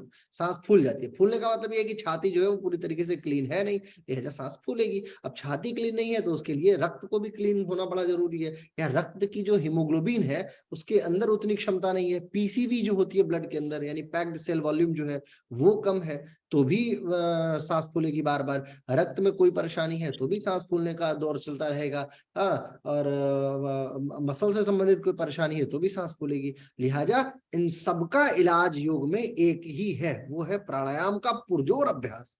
जितना अभ्यास आप कराएंगे धीरे धीरे कोशिकाएं बढ़ती चली जाती हैं। और देखिए जो गार्लिक होती है ना, ये शरीर से कहाँ से निकलती है आपको पता है? लहसुन जो है, लहसुन त्याज्य पदार्थ है, अपने चेस्ट से बाहर निकलता है। एक्सक्रीटरी सिस्टम में लहसुन जो है उसका अधिकतर भाग, लहसुन और प्याज का, वो छाती से बाहर निकलता है। तो लहसुन और प्याज ये दोनों लाभकारी माना जाता है जब हम थेरेपी कर रहे हो। हालांकि योग जब पढ़ रहे होते हैं तो इसको तामसिक भोजन बोलते हैं, लहसुन और प्याज को, लेकिन जब हम थेरेपी कर रहे होते हैं तो ये दोनों हमारे लिए अत्यंत महत्वपूर्ण साबित होता है। ठीक है, अब आपको रेस्पिरेटरी से संबंधित कोई क्वेश्चन है तो बताइए। सर इसमें कौन सा फूड लेना है, अवॉइड क्या करना है फूड में, डाइट में? देखिए जितनी हाई न्यूट्रियस फूड जो होती है ना, वो जो है वो बहुत बढ़िया माना जाता है। जैसे कॉफी जो है वो भी एक अच्छी डाइट मानी जाती है। हरी पत्तेदार सब्जियां बहुत अच्छा माना जाता है। टमाटर भी इसमें ठीक माना जाता है। ऑलिव ऑयल बहुत बढ़िया माना जाता है। शलजम जो है वो बहुत अच्छा है। अनार बहुत अच्छा माना जाता है। तो ये कुछ फूड है, आप शायद इनका नाम लिख लीजिए। तो ये बहुत अच्छा माना जाता है। शलजम, सबसे पहला तो शलजम। हाई फाइबर की जो फूड होते हैं वो बहुत अच्छा माना जाता है। मीट वगैरह बहुत बेकार मानते हैं। कॉफी को बहुत बढ़िया मानते हैं। शराब बहुत बेकार मानी जाती है। होल ग्रेन्स जो है, यानी कि पूर्ण अनाज जिसको बोलते हैं, जैसे चिवड़ा हो गया, अलसी का बीज, धनिया, ये सब बहुत बढ़िया माना जाता है। जो चावल होता है, सावा का चावल, यानी कि जो ब्राउन राइस जिसे बोलते हैं आप अंग्रेजी में, वो बहुत बढ़िया माना जाता है। जो ये कोल्ड ड्रिंक्स वगैरह है ये बहुत बेकार है। ठंडी चीजें बहुत बेकार मानी जाती है। ठंडा स्थान बहुत बेकार माना जाता है ना। बेरीज जो होती हैं, ब्लूबेरीज हो गई, रेड बेरी हो गई, ये बहुत बढ़िया माना जाता है। नमक ज्यादा बिल्कुल नहीं लेना है, ये बहुत बेकार माना जाता है। ग्रीन लीफी वेजिटेबल जिसमें पालक हो गई और बथुआ हो गया, ये बहुत बढ़िया मानते हैं। डेयरी प्रोडक्ट्स भी बहुत अच्छा माना जाता है। टमाटर इसमें बहुत बढ़िया माना जाता है। तो ये कुछ डाइट है जिस डाइट को आप फॉलो कर सकते हैं। ठीक है सर अस्थमा वाले को सर कौन कौन से आसन या अस्थमा वाले का? देखिए अस्थमा के विषय में जो बिहार स्कूल ऑफ योगा है ना, उसकी एक बहुत बड़ी सी किताब है, मोटी सी किताब है, मेरे टेलीग्राम के चैनल पे है, वो आप देखिएगा। अस्थमा में बेसिकली क्या है ना, एक्सपेंशन के जितने आसन है, एक ही बात है, एक्सपेंशन के जितने आसन है वो सब बेटर माना जाता है। एक्सपेंशन का मतलब ये हो गया शरीर जिसमें चौड़ी हो रही हो। हर वो आसन जिसमें श्रिंकनेस नहीं है। श्रिंकनेस का मतलब जैसे आप जहां पे श्रिंक होते हैं ना, अब जैसे मान लीजिए कि एक पाद है, अब एक पाद को हमें अगर अपने फोrehead से टच करना है तो ये श्रिंकिंग का आसन है, ये इसमें बेकार माना जाएगा अस्थमा में। यही अगर मेरे को एक पैर स्ट्रेट करके और उसको ओपन करना है ना, जिसमें मेरी छाती चौड़ी हो रही है या मैं फैलाव आ रहा है शरीर में, इस तरीके की जितने आसन, वो सारे आसन बेटर माने जाएंगे। जितना जिसमें आपकी शरीर फैले, क्योंकि जब फैलेगी तो ऑक्सीजन लेने की कैपेसिटी बढ़ जाती है, और ऑक्सीजन लेने की कैपेसिटी अगर शरीर में बढ़ेगी तो डेफिनेटली आपको लाभ होना ही होना है। ठीक है, एक्सपेंशन एक ही शब्द इसका। अगर आसनों के नाम में आप जाएंगे तो भुजंगासन भी बढ़िया मान लिया जाएगा, लेकिन एक्सपेंडिव फॉर्म। कई बार भुजंगासन ऐसे भी करा देते हैं, हाथ ऐसे रखा के ऐसे करा देते ऊपर, वो क्या कहते हैं, बैक बेंडिंग के लिए होता है। देखिए भुजंगासन में भी बहुत सारा वेरिएशन है। रुको मैं अभी चलते हैं, अभी क्लास करते ही हैं, थोड़ा आसन करके बताता हूँ मैं आपको। अपने वादे के अनुसार जो है आज मेरे को प्रैक्टिकल भी लेना था, लेकिन 1 मिनट दीजिए।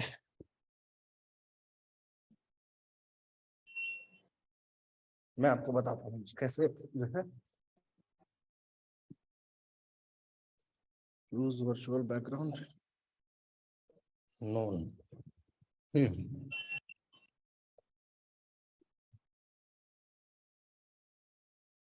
तो जैसे अब ये देखो, भुजंगासन में हुआ क्या, भुजंगासन में क्या हुआ कि एक हो गया इस तरीके का भुजंग होता है, ठीक है, जिसमें हाथ यहाँ पे है क्लोजअप में और फिर गर्दन ऊपर, ये एक श्रेणी ये होती है, ये वाली, ये बेसिकली बैक के लिए, बैक बेंडिंग के लिए होती है। जब आप लंग्स के लिए करा रहे हैं तो अगर आपके पास ब्रिक्स है, अगर आप ब्रिक्स योगा यूज करना जानते हैं तो एक्सपेंशन, छाती एक्सपेंड यहाँ पे, इसको ऐसे, इस एक्सपेंशन में बड़ा लाभ है, ठीक है। तो ब्रिक्स को मतलब भुजंगासन कराने की कई, एक तो ये टेक्निक हो गई, एक ये टेक्निक हो गई, एक होती है हाथ को मोड़ के भी रख के ऊपर उठाना।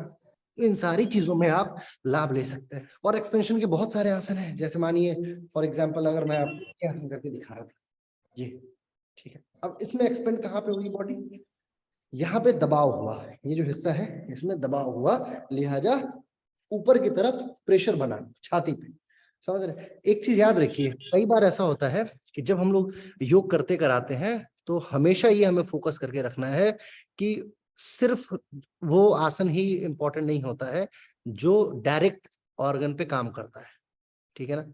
कुछ ऐसे आसन भी होते हैं जो डायरेक्ट काम नहीं करता है लेकिन सपोर्ट कर देता है, दूसरे वाले को काम करने पे मजबूर कर देता है, समझे। अब जैसे ये जो आसन मैं आपको ये करके बता रहा हूँ, ये इसी को अगर आप खड़े होकर करके करेंगे तो ये आसन हालांकि पैर एक्सपेंशन से संबंधित है लेकिन डायफ्राम को पुश कर रहा है, ये यहाँ डायफ्राम, अब डायफ्राम को ऊपर की तरफ पुश किया, लिहाजा छाती में एक्सपेंड होने की संभावना व्याप्त होगी और आप इसका अच्छा लाभ ले पाएंगे, ठीक है।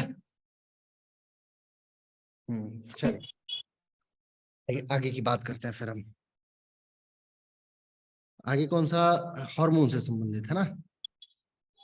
अब मैं आपको एक और स्क्रीन दिखाता हूँ, 1 सेकंड दीजिए मुझे। कुछ ग्रंथियां हैं मानव शरीर में जिसका बड़ा लाभ है हमारे जीवन में, जैसे पिट्यूटरी है, आप देखिए ये इस साइड में कान के ऊपर, ये हार्मोन्स कुछ कुछ रिलीज करती रहती है, इसको लाला ग्रंथि बोलते हैं। तो पिट्यूटरी ग्रंथि एक, इसके बाद थायराइड, पैराथायराइड, ये है थायराइड दोनों तरफ में, ठीक, आपके कार्टिलेज के पास है, एडम्स एपल बोलते हैं इसको बेसिकली। इसके बाद थाइमस, हार्ट के पास, थायराइड ग्रंथि का भी हार्मोन जो है। फिर एड्रिनल, एड्रिनल ये देखिए किडनी के ऊपर ही चमक रही है ना ये दोनों, ये एड्रिनल। फिर टेस्टिस और ओवरीज, ये देखिए टेस्टिस पुरुषों में और ओवरीज महिलाओं में, ठीक है, ये है।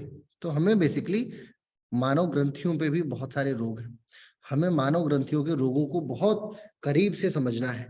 मानव ग्रंथियों के रोगों पे जब आप किसी भी ग्लैंड से संबंधित परेशानी को डील करने जाते हैं तो आपकी थेरेपी का सबसे बड़ी जो परीक्षा है वो उसी समय होनी है, थेरेपीज वाले रोगों में, ठीक है। मोनिका भेज दूंगा, ठीक है। तो होता क्या है, थेरेपीज को जब आप डील करते हैं क्या कहते हैं ग्लैंड से संबंधित रोगों में, तो आपकी सबसे बड़ी परीक्षा है, क्योंकि ग्रंथियां हर क्षण परिवर्तित होती हैं अपने हार्मोन्स को।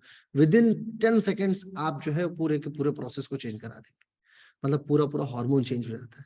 और इसमें मेडिटेशन का बहुत बड़ा योगदान है, ध्यान जो है वो बहुत लाभकारी होता है। जितने धारणा और ध्यान आप जितना कराएंगे ग्रंथि संबंधित रोगों में, अगर पिट्यूटरी से संबंधित रोग है तो पिट्यूटरी वाले में ध्यान, धारणा, त्राटक हो गया, आंखों से संबंधित या चेहरे से संबंधित जितने आसन है वो पिट्यूटरी से संबंधित। थायराइड और पैराथायराइड में आपको क्या चाहिए, आपको चाहिए ये उज्जाई प्राणायाम की जो व्यवस्था है। जितना इसमें वाइब्रेशन क्रिएट कर सकते हैं आप इसमें क्या कहते हैं थ्रॉट में, उतना बेटर है, जितना वाइब्रेशन। अब जैसे व्हील योगा जब हम करते हैं तो व्हील योगा में इसका बहुत बढ़िया उपयोग देखने को मिलता है। चेयर योगा करते हैं तो चेयर योगा में भी देखने को बहुत बढ़िया उपयोग मिलता है। तो ये पूरा पूरा खिंच जाता है, ये जो एडम्स एप्पल है ना, ये पूरी तरीके से खिंचा हुआ है। व्हील योगा मैं आपको करके दिखाऊंगा जब, तो आप देखिएगा, आप समझ जाएंगे कि व्हील योगा में कैसे ये खिंचाव संभावित है। ठीक है। सर हार्टको वाले जो थायराइड है, वो जो क्लाइंट्स हैं वो जो बहुत ज्यादा फैटी हैं और उनको बॉडी में पेन रहता है सर, उनको ट्रीट करना बहुत मुश्किल हो जाता है। मुश्किल होता ही है, क्योंकि देखो हार्मोन्स वाले में ना सबसे पहले तो पेशेंस चाहिए होता है। हार्मोन्स इतनी जल्दी ठीक होता नहीं है। थायराइड और पैराथायराइड एक दिन का तो केस है नहीं, होने में भी लंबा समय लगता है तो जाने में भी लंबा समय लगता है। और योगा में तो इतना माना जाता है कि होने में रोग जितना समय लगा उसका कम से कम 2 गुना समय दीजिए उसको खत्म करने में, क्योंकि हम लोग जड़ से खत्म करने पे विश्वास रखते हैं। तो जब आप आदमी ओबेसिटी का शिकार है तो उसको तो पहले पतला करना और उसके बाद थायराइड को कंट्रोल करके पतला करना एक बहुत बड़ा कार्य है। तो थोड़ा पेशेंस लेना पड़ता है। हाँ, लेकिन ये जरूर है कि अगर आप प्रतिदिन उज्जाई करा रही हैं, गर्दन से संबंधित जितने आसन है, जैसे अप एंड डाउन हो गया, साइड ट्विस्टिंग हो गई, सर्कल हो गया, या गर्दन से संबंधित और जितने भी आसन है जहाँ पे गर्दन का खिंचाव ज्यादा है, तो उन सारे आसनों में इसका बहुत बढ़िया लाभ देखने को मिल जाता है। सर जब उनको स्वेलिंग होती है, जब उनका होता है स्वेलिंग, तो उनको पेन बहुत होता है, वो बड़ा दुखी रहती है, कुछ करने का मन नहीं करता, उनका कुछ करती नहीं है। हार्मोन्स मैंने बताया ना, हार्मोन्स का क्या गुण है, हार्मोन्स का तो गुण ही है थायराइड और पैराथायराइड से जितने भी संबंधित हार्मोन्स है। अब इसमें इसमें डाइट का बहुत बड़ा योगदान है, किस प्रकार की इसमें डाइट लेनी है। DIP डाइट जो होती है वो बहुत बेहतर है ना। आपको सोडियम पोटेशियम या जितने भी ये इंपॉर्टेंट एस्पेक्ट्स है इनको भी कंट्रोल करना है। डाइट पे मैं एक दिन पूरी पूरी चर्चा करना चाहता हूँ। मैं चाहता हूँ एक दिन मैं आप सभी को पूरी पूरी डाइट लिखवाऊं, डाइट समझाऊं बेसिकली कि डाइट का सिद्धांत क्या है और कैसे डाइट थेरेपी जो है वो अच्छे तरीके से कार्य करती है। ठीक है, और कोई क्वेश्चन है इसमें?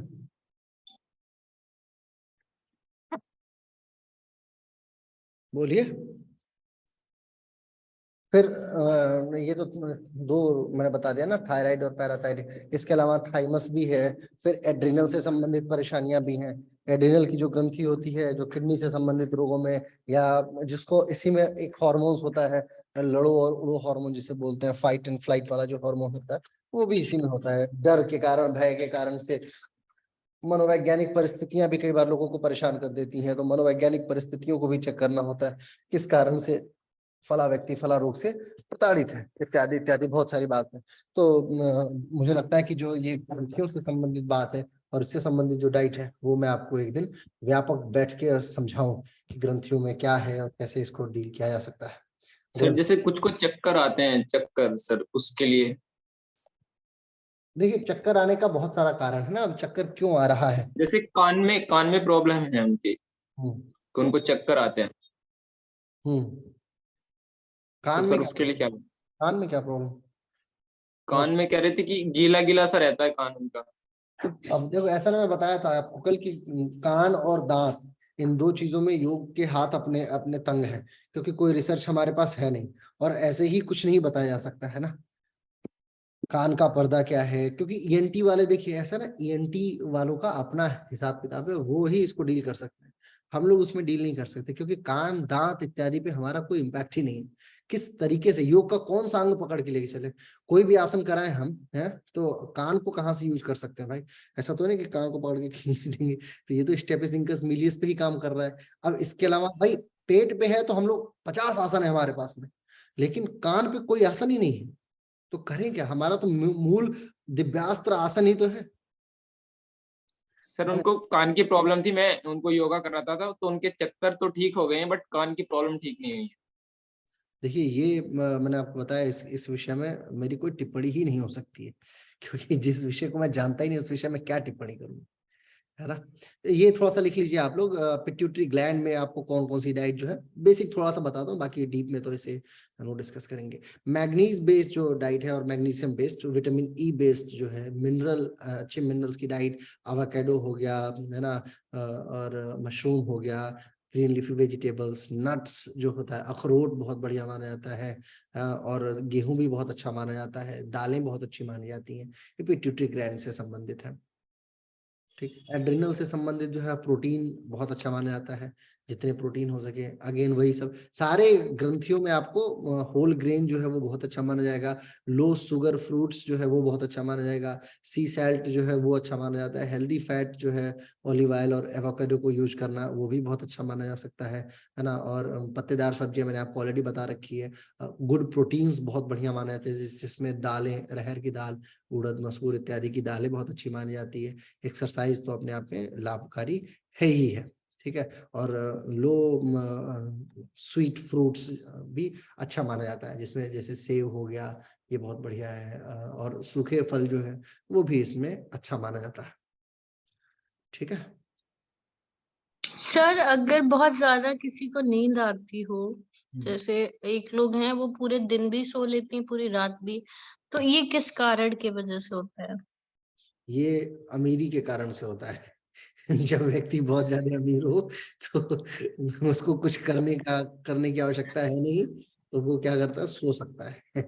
जिसके अंदर डर बना रहता है ना कि मेरे पास पैसे नहीं और पैसे कमाने हैं, उसकी नींदें गायब हो जाती हैं। या तो वो योग का बहुत बढ़िया मतलब वो अभ्यास करता हो तो उसकी नींदें कम होती हैं। या तो जैसे नरेंद्र मोदी जी, ना उनको पैसा लेना से क्या लेना देना, 3 घंटे 4 घंटे सोते हैं, बस उतने में काम हो जाता है उनका। जो अपने ऋषि महर्षि लोग हैं, हमारे जो गुरु जी थे वो भी।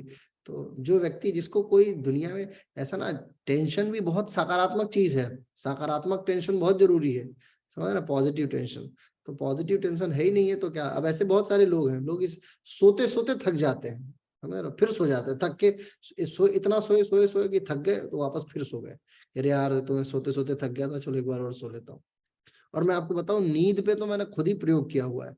नींद ऐसी बीमारी है ना कि क्या बताऊं मैं आपको, मतलब आप इसको पूरा नहीं कर सकते, पूरा जीवन सो जाएंगे ना तो भी पूरा नहीं कर सकते, समझ रहे आप। एक दिन देखिए मैं सोते रहो ना तो और ज्यादा नींद आती है, जितना और कम हाँ, सो वही तो मैं कह रहा हूँ कि आज ही मैं कैलकुलेट कर रहा सर था। ये ऐसा होता क्यों है? क्योंकि ये मेरे साथ भी आ जाता है, ये मौसम ही ऐसा है, बहुत नींद आ रही है। दिमाग की कंडीशन है ये, दिमाग की कंडीशन, ये और कुछ नहीं है। ये सब दिमाग का कंडीशन है कि सोना है। साइकोलॉजिकल कारण। हाँ, सोने का आपको मौका मिल गया कि सो सकते हैं और आपके ऊपर कोई डर भय नहीं है।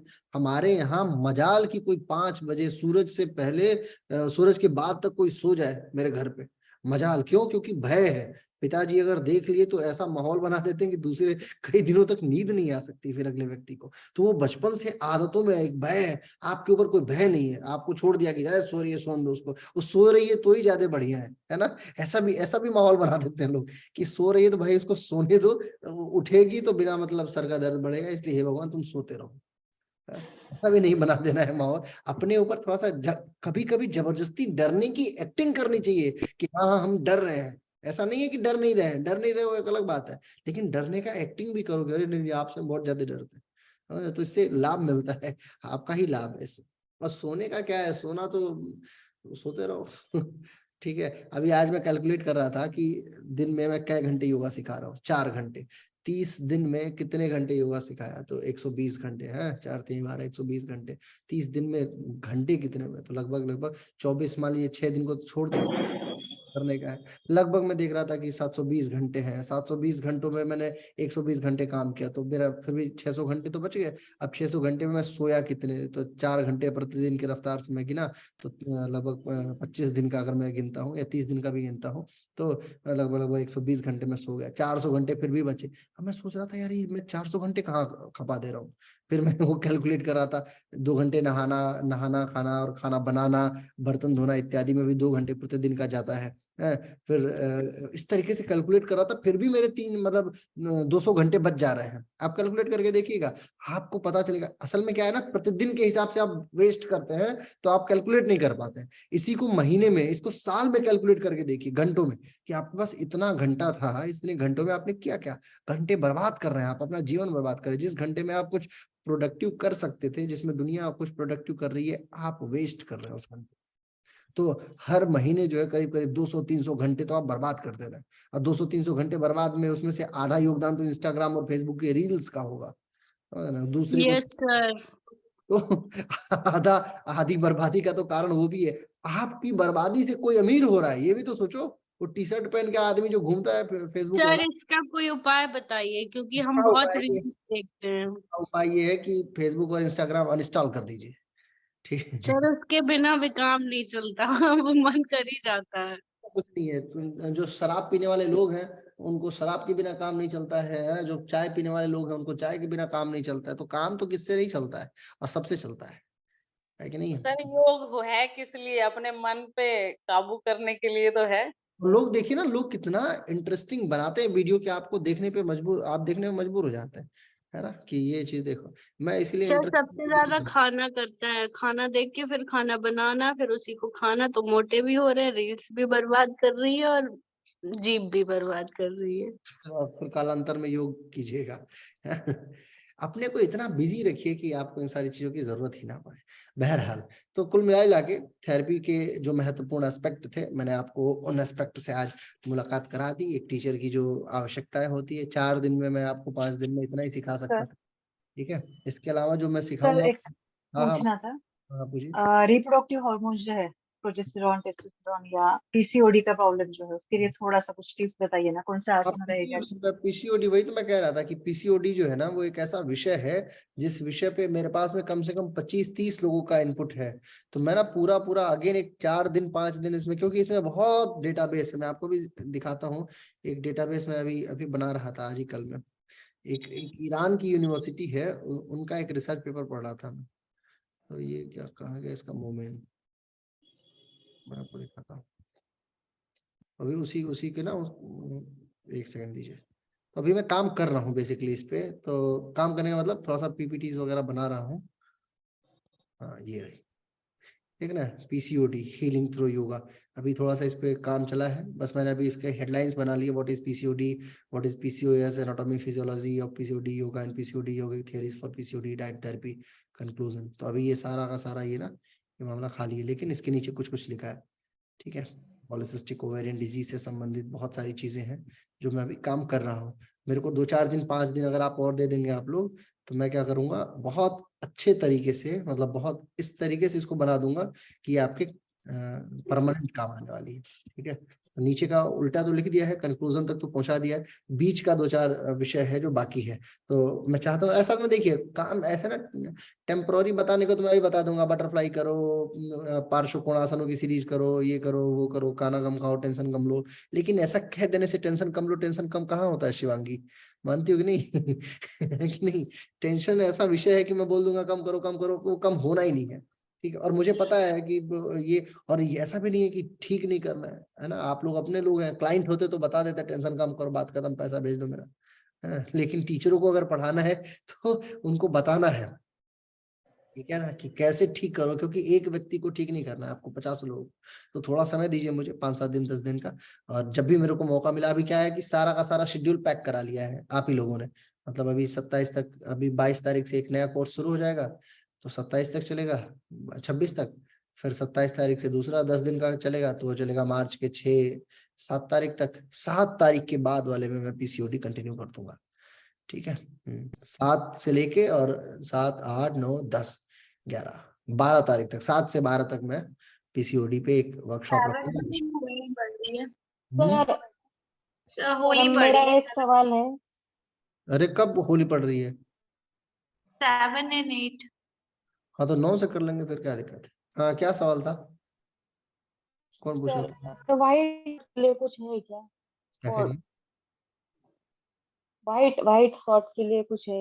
हाँ हाँ लोगों हाँ, को स्किन वाइट हो जाती है। शरीर मतलब शरीर से संबंधित है, जैसे चेहरे वेहरे पे जो सफेद दाग की बात कर रही हैं आप?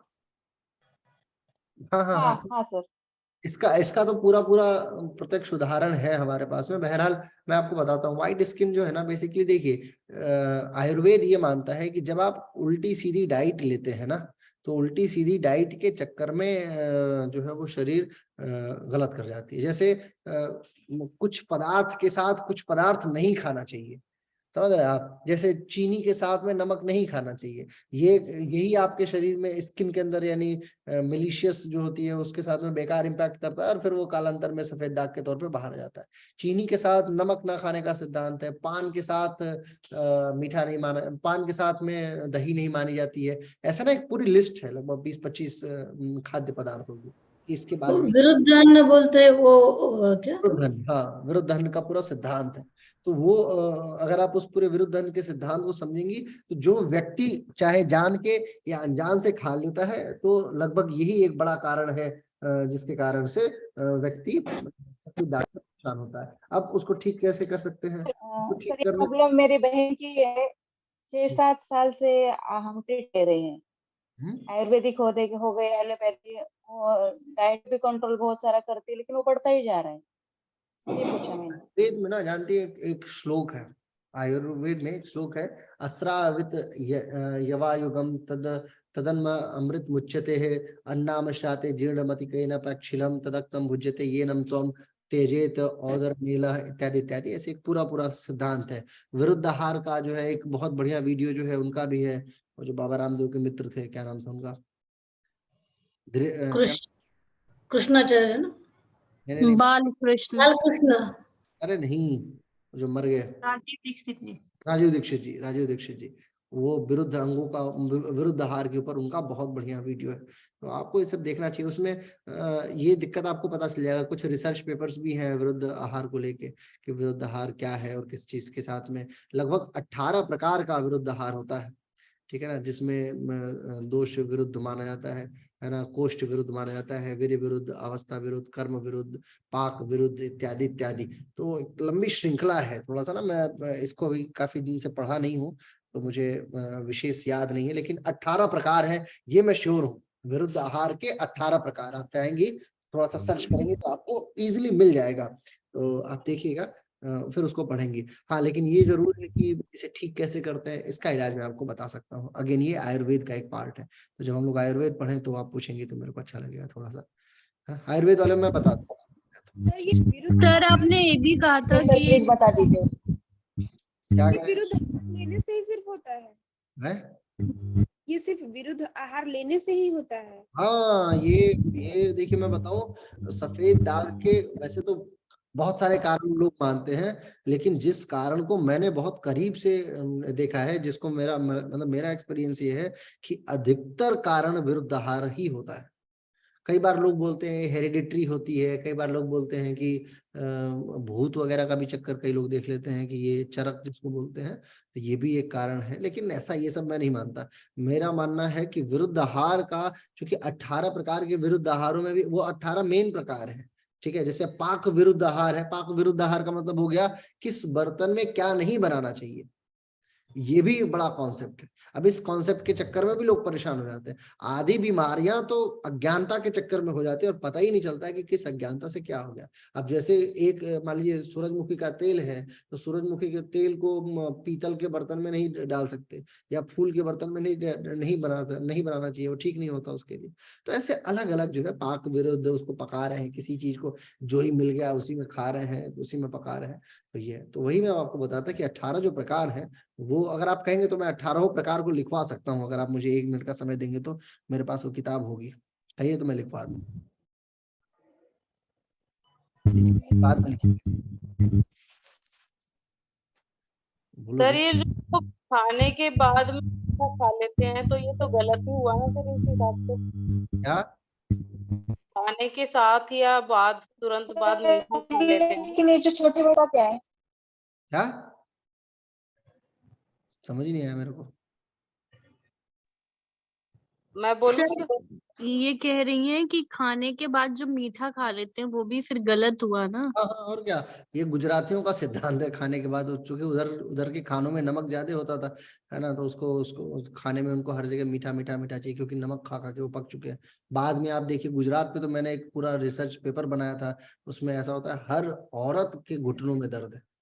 जितनी औरतें हैं, ऐसी कोई औरत नहीं है जो 40 या 45 पार कर गई हो और उसके घुटने में दर्द ना हो। वो बोलते हैं मारो ढींचड़ दुखे छू, मेरे घुटने में दर्द। ढींचड़ बोलते हैं घुटने को, तो मारो ढींचड़ दुखे छू। सारा का सारा गुजरात घुटनों के दर्द में डूबा हुआ है। वो वही है, वो मीठा मीठा खाते हैं, नमक के साथ मीठा, दाल मीठी, सब्जी मीठी, रोटी मीठी, तो सब मीठा ही चाहिए उनको। तो फिर बाद में दर्द भी मीठा मीठा मीठा दर्द होता रहता है पूरे दिन भर, है ना। ये तो क्या कर सकते हैं बताइए इसमें, ट्रीटमेंट क्या कर सकते हैं? हाँ, ये मैं ट्रीटमेंट बताऊंगा। क्या कर सकते हैं? असल में देखिए, मैं बताऊं आपको, अभी काफी दिनों से मैंने इस विषय को पढ़ा नहीं है, सफेद दाग जो है या स्किन से संबंधित जो है। तो मुझे एक दिन का समय दीजिए, थोड़ा मैं अध्ययन करके आपको बताना चाहता हूँ। ओके ऐसे बताने को तो सर, काम नेटवर्क इश्यू था मेरा पहले। मैं एक सवाल और पूछना था, पहले ब्रेक हो रही थी मेरी आवाज, आपकी भी आवाज नहीं आ रही थी। यूरिन खांसने के बाद या छींकने के बाद बहुत सारी ऐसी लेडीज है जिनकी यूरिन पास हो जाती है, तो मेजर प्रॉब्लम है क्लास में। बहुत सारे प्रेशर के आस्ते यूरिन पास हुआ बहुत सारे लोगों को, उसके लिए क्या करना चाहिए? वही है। सबकी क्लास में ऐसे ये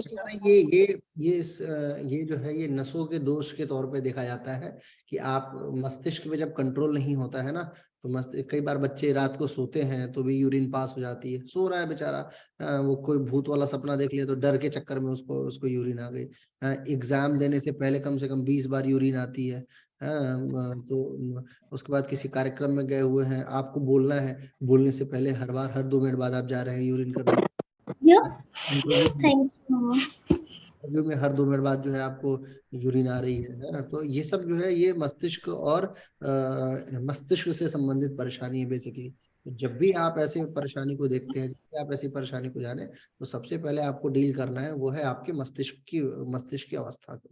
तो जितना हो सके इसमें ध्यान, मेडिटेशन, प्राणायाम और त्राटक इत्यादि की क्रियाएं कराएं, जिससे कंट्रोल हो सके। कम से कम थॉट कंट्रोल करना सिखाना है।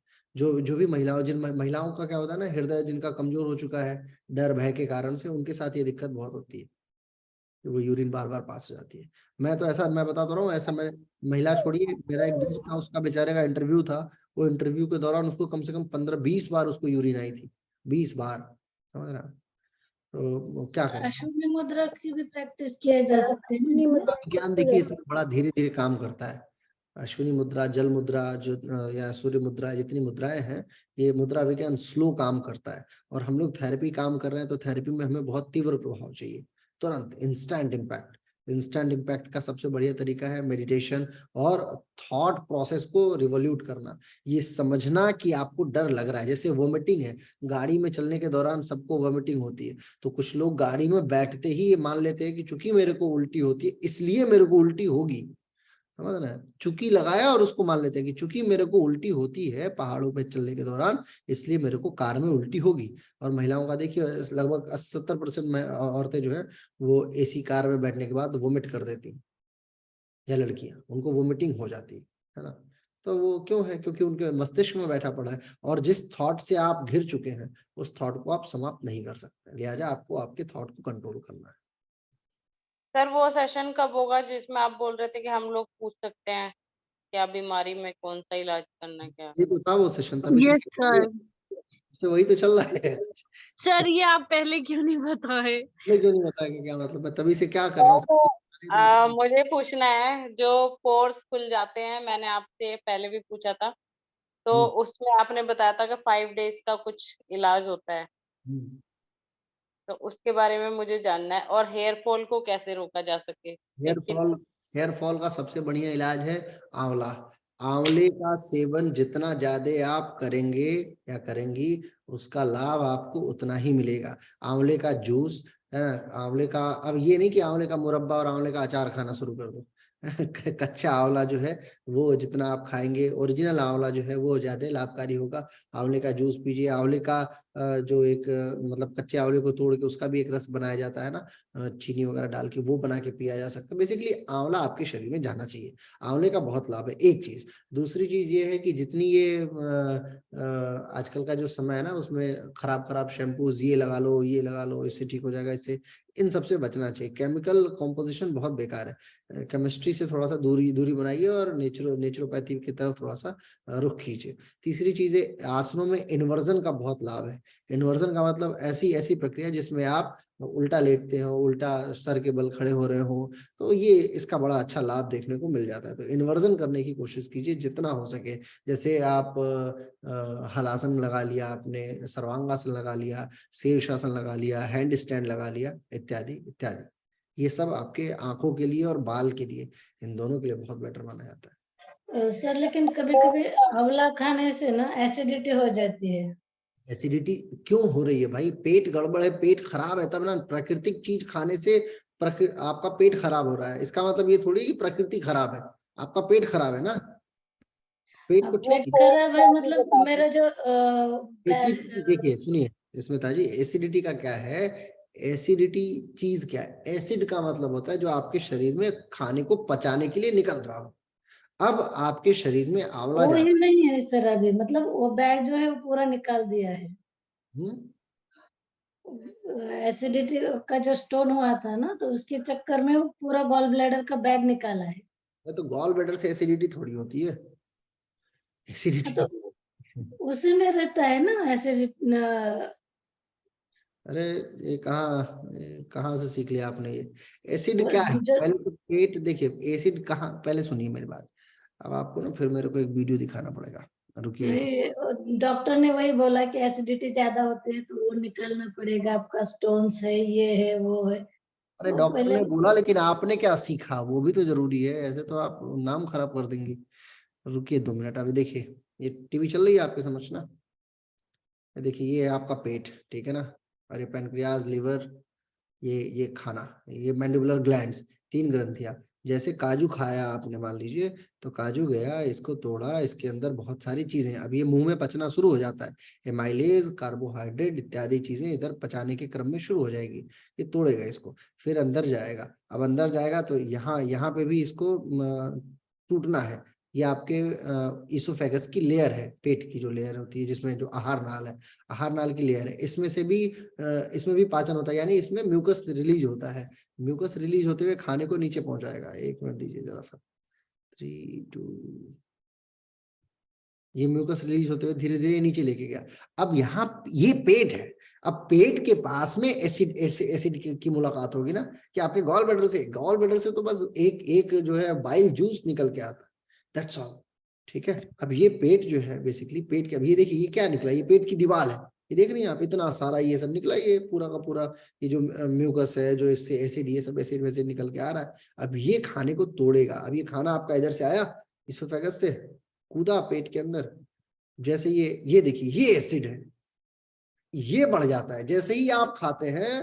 तो इसकी मात्रा क्या हो, जैसे ये मान लीजिए, जैसे वो ये मान लीजिए जो ब्राउन कलर का दिख रहा है ना, मान लीजिए ये आंवला है, आप आंवला घोट गए, तो पेट को ऐसा लगता है कि ये आंवला, ये जो एसिड की क्वालिटी है आपकी, ये ठीक नहीं है, लिहाजा इसको पचाने के लिए पूरा नकानक एसिड चाहिए होगा। नकानक का मतलब ये कितना परसेंट है ये, अब देखिए ये यहाँ से ये निकल के आया मान लीजिए आंवला, ठीक है, तो ये इतना खाली है ना ये, अब आप ये पूरा भर जाता होगा। अब ये पूरा भर जाता है तो ये इसोफेगस में आता है, लिहाजा डकारें आनी शुरू हो जाएंगी। अब देखिए इसमें कौन कौन सा, हाइड्रोक्लोरिक एसिड है, पेप्सिन है, ये जितना ये इंट्रासिलिक फैक्टर्स है, लाइपेज है, माइलेज है, और भी बहुत सारे एसिड है, समझ रही हैं आप। तो ये बढ़ता है। आपको ये किसने बता दिया कि क्या कहते हैं, गॉल ब्लैडर से सिर्फ एक निकलता है, बाइल, ठीक है, लेकिन बाकी का मलबा तो, एसिड तो पेट में है ना, तो पेट का एसिड बढ़ता है। जब वो एसिड बढ़ता है तब जाके एसिडिटी होती है। एसिड का बढ़ना एसिडिटी कहलाया ना। तो एसिड क्यों बढ़ रहा है? क्योंकि एसिड की क्वालिटी ठीक नहीं है, गंदा सा एसिड है, ऐसा तेजाब है आपके पेट के अंदर, जो खाने को एक बूंद गिरा दिया जाए उस तेजाब को, तो खाने को तोड़ ताड़ के पचा दे। लेकिन आपका जो तेजाब है वो पानी से भी बेकार है, वो कुछ भी खाओ तो वो पचा ही नहीं पा रहा, उसमें फिर आपको चाहिए तगड़ा तेजाब, समझ रहे हैं। तो वो कैसे होगा? जब आपकी जठराग्नि भी कितनी प्रकार की होती है।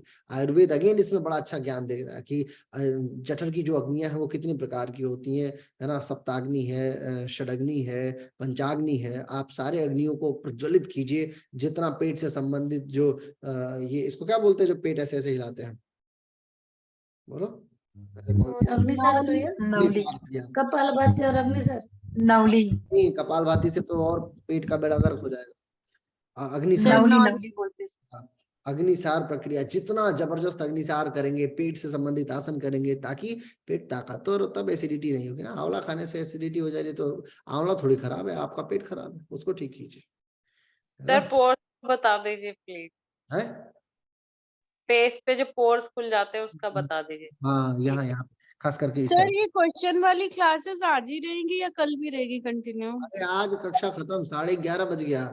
सर पर आपने कहा था कि सबको 1-1 घंटा देंगे। हाँ तो 1 घंटे तो दिया मैंने, 8:30 से 11:30 बजा दिया, और क्या चाहिए। प्लीज बता दो सर। सर कल भी प्लीज। पोर्स सुनिए, पोर्स का इलाज ये है कि सबसे बढ़िया इलाज जो माना जाता है वो है बेसिकली नींबू की जो नींबू का जो रस होता है या संतरे का जो रस होता है, विटामिन सी और विटामिन ई अगर आपके शरीर में व्यापक मात्रा में है तो आपके चेहरे पे पोर्स का आना संभव ही नहीं है। और इन पोर्स को बंद करने का सबसे बढ़िया होता है मुल्तानी मिट्टी हो गई या जो पीली मिट्टी होती है। अगर आप पीली मिट्टी से पूरा फेस पैक लगा लेते हैं, अपने पूरे चेहरे को ढकना शुरू कर देते हैं, पीली मिट्टी में थोड़ा बेसन मिला दिया आपने, थोड़ी सी दही मिला दी आपने, थोड़ी हल्दी मिला दी आपने, और उसके बाद बनाया एक पैक, और उस पैक को मिला के आपने पूरे चेहरे पे लगा लिया, खास करके नाक के बराबर वाले हिस्से में, दोनों यहाँ पे और यहाँ पे, ये हिस्सा जो होता है यहाँ पे, तो इन दोनों से फिर बहुत अच्छी चमक आनी शुरू हो जाती है चेहरे पे, और पोर्स वगैरह कभी आ ही नहीं सकता, वो परमानेंट ही बंद हो जाता है। परमानेंट बंद नहीं करती है मुल्तानी मिट्टी। क्या? ड्राई स्किन के लिए तो मुल्तानी मिट्टी सूट नहीं करती है। ड्राई, मैंने इसीलिए तो पीली मिट्टी पे बता दिया ना, पीली मिट्टी तो सूट करती है। पीली मिट्टी जो है, वो पीली मिट्टी में अगर आप पानी मिला देंगे तो जल्दी ड्राई ही नहीं होगी, मतलब वो जल्दी सूखेगी नहीं, वो हमेशा वो हार्ड ही बनी रहती है। और फिर वो क्या करती है ना, वो पूरा का पूरा वो कर लेती है, खींच लेती है। एलोवेरा जो है वो बहुत बढ़िया माना जाता है। एलोवेरा को तोड़िए और उसका जो जेल है ना, उसके जेल को सेटल कीजिए। नीम की पत्तियों का पूरा पेस्ट बना लीजिए और पेस्ट को लगा दीजिए। नीम की पत्ती का तो ऐसा इलाज है कि 2-4 दिन के अंदर ही वो बिल्कुल ठीक कर देगा। नीम के पेड़ की जो छाल होती है ना, उस छाल को अगर आप रब करती हैं पत्थर पे और एक ब्राउन सा चारकोल निकल के आएगा, उस चारकोल को अगर लगा देती है चेहरे पे, उससे भी पोर्स तुरंत बंद हो जाते हैं। ठीक है। गुलाब की पंखुड़ी का जो, मानिए गुलाब का जो फूल है, गुलाब के फूल को आप पानी में रख दीजिए और रात भर उसको पानी में रखे रहिए, थोड़ा फिटकरी उसमें मिला दीजिए और फिटकरी वाले पानी से बस हल्का हल्का पोंछिए रुई लगा के, तो भी बहुत बढ़िया है। फिटकरी अगर पानी में डाल के उससे डेली अगर उससे साफ करते हैं तो उससे भी ठीक हो जाता है। फिटकरी तो बहुत बढ़िया इलाज माना जाता है इसका। ठीक है, हो गया काम सर। सर आंखों में लाइट सेंसिटिविटी और डिम विजन के लिए कुछ बता दीजिए। मतलब पहले नहीं था, वो ओवर द इयर्स हुआ है, अक्वायर्ड है। पहले तो जो रात्रि में विद्युत बंद करके फोन चलाना या लैपटॉप चलाने की जो आदत है उसको दूर करना होगा। सबसे पहला काम तो ये है। सभी लोगों को ये चाहिए कि रात को कभी भी फोन या लैपटॉप उसमें घुस के ना चलाएं। ठीक है ना, रजाई के अंदर घुस के चलाने वाली जो आदत है उसको बंद कर दीजिए बिल्कुल ही। हाँ, क्योंकि वो डायरेक्ट इम्पैक्ट डालती है, तो उससे डिम विजन धीरे धीरे शुरू हो जाता है। एक चीज। दूसरी चीज ये है, इसका इलाज क्या है? इलाज में सबसे बढ़िया इलाज माना जाता है लहसुन। आंखों की रोशनी के लिए इससे बेटर कोई इलाज नहीं है लहसुन से। जितना लहसुन आप खा सकते हैं, सुबह सुबह 3-4 कलियां काट लीजिए और उसको घोट चाहिए, वो बहुत बढ़िया है। अलसी का बीज बहुत बढ़िया माना जाता है, अलसी के बीज से भी बहुत अच्छा इम्पैक्ट पड़ता है। हरी जो घास होती है जिसको नागर मोथा बोलते हैं, नागर मोथा का अगर आप हफ्ते में 3 से 4 दिन अगर आप जूस बना के पीते हैं, उससे भी बहुत लाभ होता है। जो ये चौराई होती है ना, चौराई और साथ में बथुआ जो साग है, वो रामबाण इलाज माना जाता है आंखों की रोशनी का। अगर आपने बथुआ प्रतिदिन 4 दिन 5 दिन करके प्रतिदिन खाना शुरू कर दे, 4 दिन हफ्ते में खा रहे हैं, और 1 महीने अगर आप पूरे, जब तक ठंडी है, जब तक बथुआ मिल रहा है, खा रहे हैं, तो फिर पूरे साल भर ठीक रहेंगे। इसके अलावा ये जो लाल वाला होता है चुकंदर का जूस बहुत बढ़िया माना जाता है आंखों की रोशनी के लिए। और डिम विजन को फिनिश करने का सबसे बेटर इलाज है। खीरा बहुत बढ़िया माना जाता है, खीरा अगर खाते हैं तो भी बहुत बढ़िया लाभ है। शरीर में पानी की कमी मत होने दीजिए, जितना पानी वाटर पी सकते हैं पानी पीते रहिए। कोशिश कीजिए कि बाल्टी में 1 बाल्टी पानी भरे और मुंह को डुबोइए और आंख अंदर जाके खोल दीजिए। पानी के अंदर जब आंख मुंह घुस जाए तो पानी के अंदर जाके आंखों को खोल दीजिए। तो पानी में उसको थोड़ा सा देखिए। जब भी समुद्र वगैरह में नहाने का मौका मिले या नदी वगैरह में, तो डूब के आंखों को खोल के रखिए। ठंडे पानी से प्रतिदिन कम से कम 3 से 4 बार आंखों को धोइए, जितना ठंडा। उसके बाद फिर बर्फ का पैक लगाइए अपने आंखों के आसपास के। ये आंखों की जो मसल्स है, इसको सीलियरी मसल्स बोलते हैं। सीलियरी मसल्स का बहुत योगदान है, ये जो नसों को ऐसे ये जो यहाँ पे चलाती है। तो सीलियरी मसल्स पे प्रतिदिन जितना हो सके आइस पैक लगाइए या हॉट पैक लगाइए थोड़ा सा, ताकि रक्त का प्रवाह इस पे तीव्रता से बढ़े। जितना हो सके इन्वर्जन का आसन कीजिए। अगेन हैंड स्टैंड हो गया, शीर्षासन हो गया, इत्यादि इत्यादि। और कोशिश कीजिए कि फोन वगैरह थोड़ा सा दूर रह के चलाएं या ना चलाएं, या लाइट में चलाएं, व्यापक प्रकाश में। कोशिश ये भी रहे कि प्रतिदिन जो है, ये कौन ये भूत बन के दिखा रही है क्या ये शिवांगी? नहीं सर, मेरा कजिन है। मुझे लगा ये ऐसे करके भूत बन के दिख रहा है क्या ये? नहीं सर, वो पेंटिंग कर रहा है। तो कहने का मतलब ये है कि हमें अपने वजन को लेके बड़ा कॉन्शियस रहना पड़ता है। पालक का बड़ा अच्छा लाभ है। नमकीन इत्यादि बिल्कुल ना खाएं, अत्यधिक नमक बिल्कुल ना खाएं। कोशिश कीजिए कि विटामिन सी और विटामिन ई और बी कॉम्प्लेक्स आपके शरीर में व्यापक मात्रा में बनी रहे। दवाइयां बहुत ज्यादा इसके लिए नहीं खानी चाहिए। बस आंखों के लिए इतना तो प्रयास, इतना में तो बिल्कुल आंख जो है वो 6x6 हो जाएगी। यहाँ से देखेंगे सीधा इंडिया दिखेगा वियतनाम से, है ना? तो ठीक है। और बाकी कभी कोशिश जाके एक बार आंख चेक कीजिए कि पृथ्वी पे खड़े हो जाइए और देखिए आपको चंद्रमा दिख रहा है कि नहीं दिख रहा है। अगर दिख रहा है तो उसके पार कहाँ तक देखना है आपको? चांद तक तो दिख ही रहा है ना? लो विजन फिर नहीं है। हाँ? चलिए, आज की कक्षा जो है यही समाप्त है। अगली कक्षा जो है मोनिका जी आप फिर किसी दिन हम लोग लेंगे, कभी क्वेश्चन आंसर राउंड बैठा जाएगा, डिस्कस कर लिया जाएगा। आप कुछ नोट कराने वाले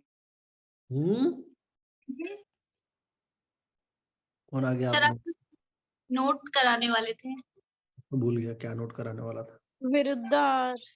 विरुद्धाहार लिखोगे तो लिख लो, लिख लीजिए चाहिए तो। पहला लिखे दोष विरुद्ध, दोष विरुद्ध। फिर लिखे संस्कार विरुद्ध, यानी प्रिपरेशन जो मूड होता है। सर एक बार फिर से रिपीट कर दीजिए। पहला दोष विरुद्ध, संस्कार विरुद्ध, देश विरुद्ध, काल विरुद्ध, अग्नि विरुद्ध, मात्रा विरुद्ध,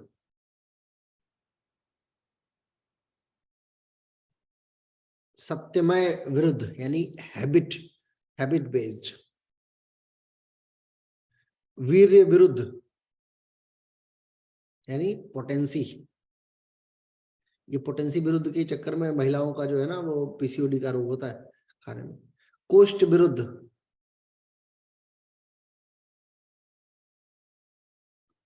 अवस्थ या स्वस्थ विरुद्ध, फिर क्रम विरुद्ध। क्या सर ये वाला क्या था? क्रम order, taking food by order. क्रम विरुद्ध, पाक विरुद्ध और परिहार उपचार विरुद्ध, संयोग विरुद्ध। सर इससे पहले वाला रिपीट कीजिएगा प्लीज। क्या बोला मैंने? पूछ लीजिए किसी और से। परिहार उपचार। परिहार विरुद्ध। परिहार उपचार विरुद्ध एक ही साथ आएगा। पाक विरुद्ध यानी कि कुकिंग। संयोग विरुद्ध, संयोग। विधि विरुद्ध, संपाद यानी रिचनेस ऑफ क्वालिटी, संपाद विरुद्ध। फिर कितने हो गए?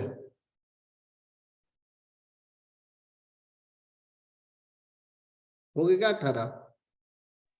14 हो गए सर, 14। 16 हो गए सर। कौन? 16। संपाद लिख लिया? संपाद, यस सर। हाँ। फिर लिखिए हृद विरुद्ध, पैलेटेबिलिटी। सर क्या बोले? हृद विरुद्ध मतलब किसी हृद विरुद्ध। हृद विरुद्ध, पैलेटेबिलिटी। जैसे किसी को तीखा नहीं अच्छा लग रहा है और उसको तीखा ही दिया जा रहा है, वो उसको बोलते हैं। और संयोग विरुद्ध। सर ये हो गया है पहले से। तो सर बोल दिया आपने। एक बार मिला लीजिए फिर से। दोष विरुद्ध, संस्कार विरुद्ध, देश विरुद्ध, काल विरुद्ध, अग्नि विरुद्ध, मात्रा विरुद्ध, सत्यमय विरुद्ध, वीर्य विरुद्ध, कोष्ठ विरुद्ध, अवस्था विरुद्ध, क्रम विरुद्ध, परिहार विरुद्ध, उपचार विरुद्ध, मतलब परिहार उपचार एक ही में हो गया, ठीक है, पाक विरुद्ध, संयोग विरुद्ध, हृद विरुद्ध, संपाद विरुद्ध और विधि विरुद्ध। हाँ सर, ये सारे हो गए। तो हो गया 18। सर बस जो परिवार है उसको अलग करेंगे तब 18 होंगे, वरना 17 होंगे। वही एक मतलब वो एक साथ में आता है, लेकिन वो तब वो 18 हो जाएगा टोटल, नहीं तो 17 ही मान लीजिए। सर कल आप आयुर्वेद का अष्टांग सिद्धांत जो है वो भी बताने वाले थे, आज बोला था। हाँ देखो, अष्टांग सिद्धांत रह गया ना आज। Yes sir. अब तो हो गया आज का काम। चलिए फिर कल और बैठा जाएगा अष्टांग सिद्धांत को सीखा जाए। सर ये समझ थोड़ा सा समझ में नहीं आया, क्या क्या इसमें रहेगा, कैसे दोष विरुद्ध में क्या क्या होगा। तो समझाने की तो बात ही नहीं हुई थी ना, तय नहीं हुआ था समझाने का, बस ये हुआ था लिखवा दीजिएगा। अब मैंने लिखवा दिया, रट्टा मार रहे, मैंने भी रट्टा मारा। एक एक बता, एग्जाम्पल नहीं, ऐसा ना इनका रट्टा मार लीजिएगा, मैंने भी रट्टा मारा, अभी मान लीजिए दोष विरुद्ध का मतलब ये हो गया कि जिसमें कुछ खाने ऐसे होते हैं जिसमें दोष होता है, ठीक है। जैसे मान लीजिए कि हनी जो है, जिसको बोलते हैं क्या, मधु, मधु मधु को गर्म नहीं किया जाता है, ठीक है। दही को गर्म नहीं किया जा सकता है, तो अगर आप दही को गर्म करके खा रहे हैं तो वो दोष विरुद्ध हो जाएगा। संस्कार विरुद्ध जब होगा तो संस्कार विरुद्ध का मतलब ये हो गया कि अगेन आप जो है किसी चीज को फॉर एग्जांपल प्रिपेयर करने का जो मोड है वो गलत तरीके से हो रहा है। जैसे मानिए कि दाल को हमें उबालना है, ठीक है ना। अब आप दाल को भूंज के खा रहे हैं नमकीन बना के, तो वो बेकार है, ठीक है। तो ये मोड ऑफ प्रिपरेशन जो है, कुछ चीज को जिसको भूजना है उसको आप उबाल देते हैं, जिसको उबालना है उसको पका देते हैं, पकाना है जिसको उसको रोस्ट कर देते हैं, इत्यादि इत्यादि अलग अलग चीजें। जैसे अलसी का बीज है, वो रोस्टेड नहीं ठीक है ना, लेकिन कुछ लोग उसको रोस्ट कर देते हैं फिर खाते हैं, तो अपना अपना वो है। लेकिन ये इसके विरुद्ध आता है, संस्कार विरुद्ध। देश विरुद्ध का मतलब हो गया कुछ खाना जो होता है वो कुछ जगह के लिए ठीक है, जैसे मीठा खाना गुजरात के लिए ठीक है, वो उत्तर प्रदेश के लिए ठीक नहीं है। इडली डोसा साउथ इंडिया के लिए ठीक है, चावल को प्रोसेस करके जो इडली बनती है वो दक्षिण भारतीय गर्म परिवेश के लिए ठीक है, वो उत्तर भारत के परिवेश के लिए या कश्मीर के लिए ठीक नहीं है। लेकिन यहाँ पे अपने हिसाब से चाउमीन जो है वो चाइना के लिए ठीक है, अपने लिए ठीक नहीं है, लेकिन यहाँ पे मसाला डाल के चाउमीन बना के खा जाते हैं। आप चाइनीजियों का चाउमीन जाके देखिए कैसे खाते हैं सब, वो बिल्कुल उबाल के और अलग तरीके का। हमारे यहाँ ये मसाला काला मिर्च वगैरह डाल के ऐसा बना देते हैं सब कि वो एसिडिटी उससे और ज्यादा हो जाता है। तो देश विरुद्ध खाना उसको बोलते हैं। काल विरुद्ध का मतलब कुछ खाना ऐसा होता है इसको अपने सुबह दोपहर शाम में सेग्रीगेट कर दिया जाता है अपने हिसाब से। कुछ चीजें ठंडी में गर्मी में नहीं खाई जाती है।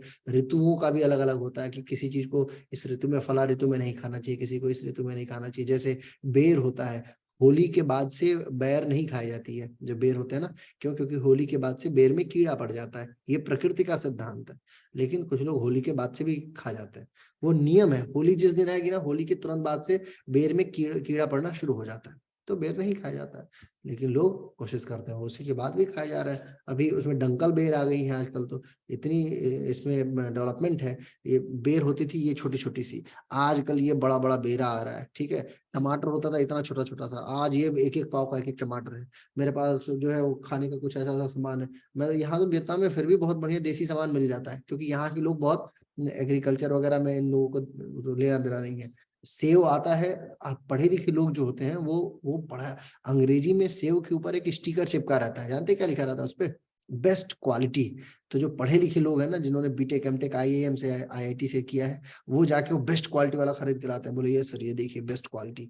मैं बोला बहुत बढ़िया सर, कहाँ से आपने पढ़ाई की? बोले आईआईएम से। मैंने बोला मुझे लग रहा था, है ना, क्योंकि बेस्ट क्वालिटी। अरे मूर्ख आदमी, इतना नहीं पता है उसको चमकाया गया है, उसके ऊपर मोम लगाया गया है, मोम लगा के चमका के स्टिकर। ऐसा थोड़ी है कि सेव का जो पेड़ है वो बेस्ट क्वालिटी का स्टिकर चिपका के भेज रहा है तुमको कि ये लो बेस्ट क्वालिटी का सेव का। सेव के अंदर एक बीज नहीं है। अब कैसा ये गंदा सा सेव खा रहे हो कि ये डंकल सेव है, इससे क्या लाभ मिलेगा? कुछ लाभ नहीं मिलेगा। तो मूर्खों की भी ऐसी तादाद मिल जाती है, ठीक है। आप ऐसा काम मत कीजिएगा। एक बार सब्जी खरीदने के लिए एक आदमी गए, तो हुआ क्या वहां पे कि एक महिला सब्जी खरीद रही थी, तो वो क्या टमाटर खरीदा, आलू खरीदा, पंपकिन खरीदा इत्यादि इत्यादि। तो टमाटर ले लिया, पहले टमाटर खरीद लिया, उसको रख लिया झोले में, फिर जो है आलू खरीद के रख लिया, फिर कोहड़ा खरीद के रख लिया जो पंपकिन थी। तो सब्जी वाला जब दे लिया, सारा पैसा वैसा ले लिया, तो फिर उसने पूछा कि ये बताइए कि क्या है मैडम जी, आप कॉन्वेंट स्कूल से पढ़ी है ना? तो मैडम जी खुश हो गई। मैडम ने बोला हाँ हाँ, अरे आपको कैसे पता चला? बोले नहीं नहीं, जब जिस हिसाब से आप सब्जियों का क्रम आपने जो सेट किया है ना, मुझे देख के पता चल गया था कि आप कॉन्वेंट से ही पढ़ के आई हैं। टमाटर पहले रखा है और पंपकिन बाद में रखा है, तो ये आपकी विद्वता दर्शाता है। तो आप लोग ऐसा काम मत कीजिए। ऐसा खाना वाना बनाने में थोड़ा सा काल का विशेष ध्यान रखा जाता है। अग्नि विरुद्ध का मतलब होता है डाइजेशन से संबंधित, जो पावर ऑफ डाइजेशन है। अलग अलग लोगों की डाइजेशन अलग अलग चीजों से संबंधित होती है। जैसे सबका अभी बता रहे थे ना स्मिता जी कि वो खाना उनसे नहीं पचता है, एसिडिटी हो जाती है। आंवला किसी से नहीं पचता, तो किसी से लहसुन नहीं पचता। कोई जो है खाली पेट किसी को गैस बन जाती है, किसी को ऐसे ही गैस बन जाती है। तो आप ये देखिए कि किस चीज से कैसा डाइजेशन है आपका। तो डाइजेशन विरुद्ध भोजन नहीं होना चाहिए। बहुत सारा ऐसा भोज्य पदार्थ है जिसको एक दोनों को साथ ले लेते हैं तो डाइजेशन बेकार हो जाता है।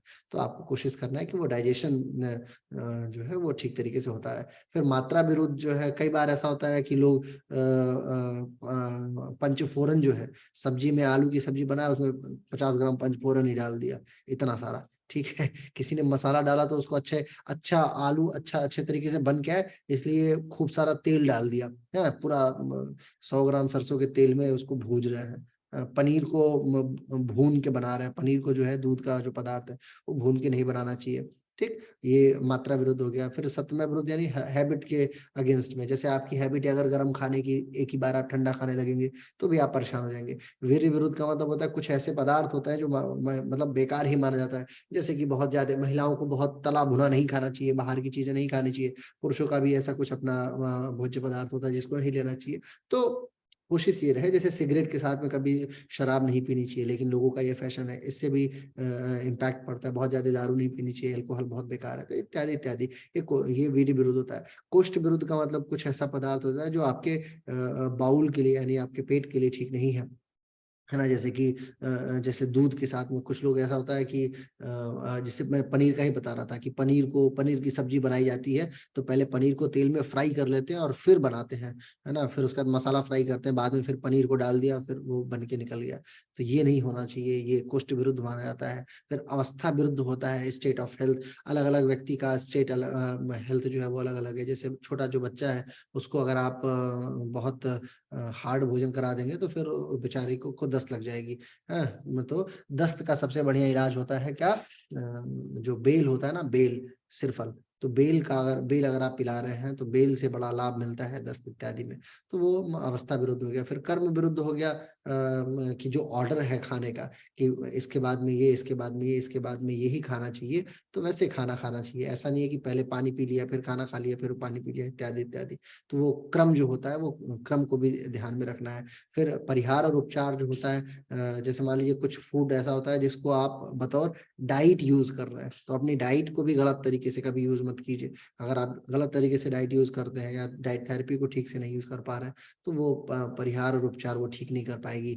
जैसे कि एलोवेरा को आपको खाना है तो वो प्रातः काल खाली पेट अगर खाना है तो खाली पेट खाना, ये नहीं कि सुबह सुबह चाय पी लिया, बोले चाय ही तो पिया है और फिर वो खा रहे हैं। तो फिर चाय के साथ अगर आप एलोवेरा खा लेंगे तो वो आपके अर्थ का अनर्थ कर देगी। फिर पाक विरुद्ध कुछ खाना जो बनाया जाता है वो गलत तरीके से बनता है, उसका बर्तन निर्धारित है, उसे पकाना है, भूजना है, रोस्ट करना है इत्यादि इत्यादि। संयोग विरुद्ध है कि कॉम्बिनेशन ठीक नहीं होता है। दूध के साथ में खट्टा पदार्थ नहीं खाया जा सकता है, दही के साथ में भी कुछ चीजें हैं जो नहीं खाई जा सकती हैं। तो ये भी क्रम है, वो उसे निर्धारित करना चाहिए। हृद विरुद्ध का मतलब होता है पैलेटेबिलिटी का मतलब हो गया कि कोई पदार्थ जैसे आपको पसंद ही नहीं है, अब उस पदार्थ को जबरदस्ती आपको नहीं खाना चाहिए। कोशिश, क्योंकि आपकी शरीर जिस चीज को एक्सेप्ट नहीं करती है, जैसे मान लीजिए टिंडे की सब्जी मुझे नहीं पसंद है तो मैं टिंडा खा ही नहीं सकता। अब उसको जबरदस्ती कि खाओ खाओ, टेस्ट करो टेस्ट करो, मम्मी लोगों का काम होता है ना कि खाओगे नहीं तो कैसा रहेगा, तो वो सब बेकार है ना। नहीं कहा मतलब नहीं, उसमें ये नहीं जबरदस्ती कभी नहीं करनी चाहिए। संपाद विरुद्ध का मतलब होता है कि क्वालिटी कैसी है भोजन में। कई बार ऐसा होता है आजकल हम लोग जो खाना खा रहे हैं उसमें संपदा ही नहीं है, उसको संपाद बोलते हैं। फॉर एग्जाम्पल यूरिया बहुत ज्यादा है खाने में, तो ये सब इस तरीके का भोजन। और विधि विरुद्ध का मतलब है रूल्स ऑफ ईटिंग, खड़े होके खाना, सो के खाना, लेट के खाना, इत्यादि इत्यादि। तो इन सबका पूरा का पूरा ये सिस्टम। ठीक है, चलिए अब आप लोग मुझे आदेश दीजिए। बड़ा लंबा समय आपने ले लिया, यहाँ 12 बजने को आ गया, 11:50 हो गए। Thank you sir. Thank you sir. आभार। मिलते हैं हम लोग अगले सूचना के अनुसार ग्रुप में, ठीक है। चलिए, थैंक यू सो मच। कल क्लास होगी? कल होगी तो मैं सूचित कर दूंगा वैसे, लेकिन अभी फिलहाल तो अभी आप आदेश दीजिए, ठीक है। कल होगी तो मैं बताऊंगा आपको, नहीं तो शुभरात्रि सर। संपदा विरुद्ध हो जाएगा। मेरा भोजन जो है ना, और इंतजार कर रहा है मेरा, उस संपदा विरुद्ध हो जाएगा। आज मैंने शाही भोजन बनाया है। हाँ, ठीक है, चलिए फिर आनंद लीजिए आप लोग। बहुत बहुत आभार, धन्यवाद। प्रणाम सर। Thank you sir.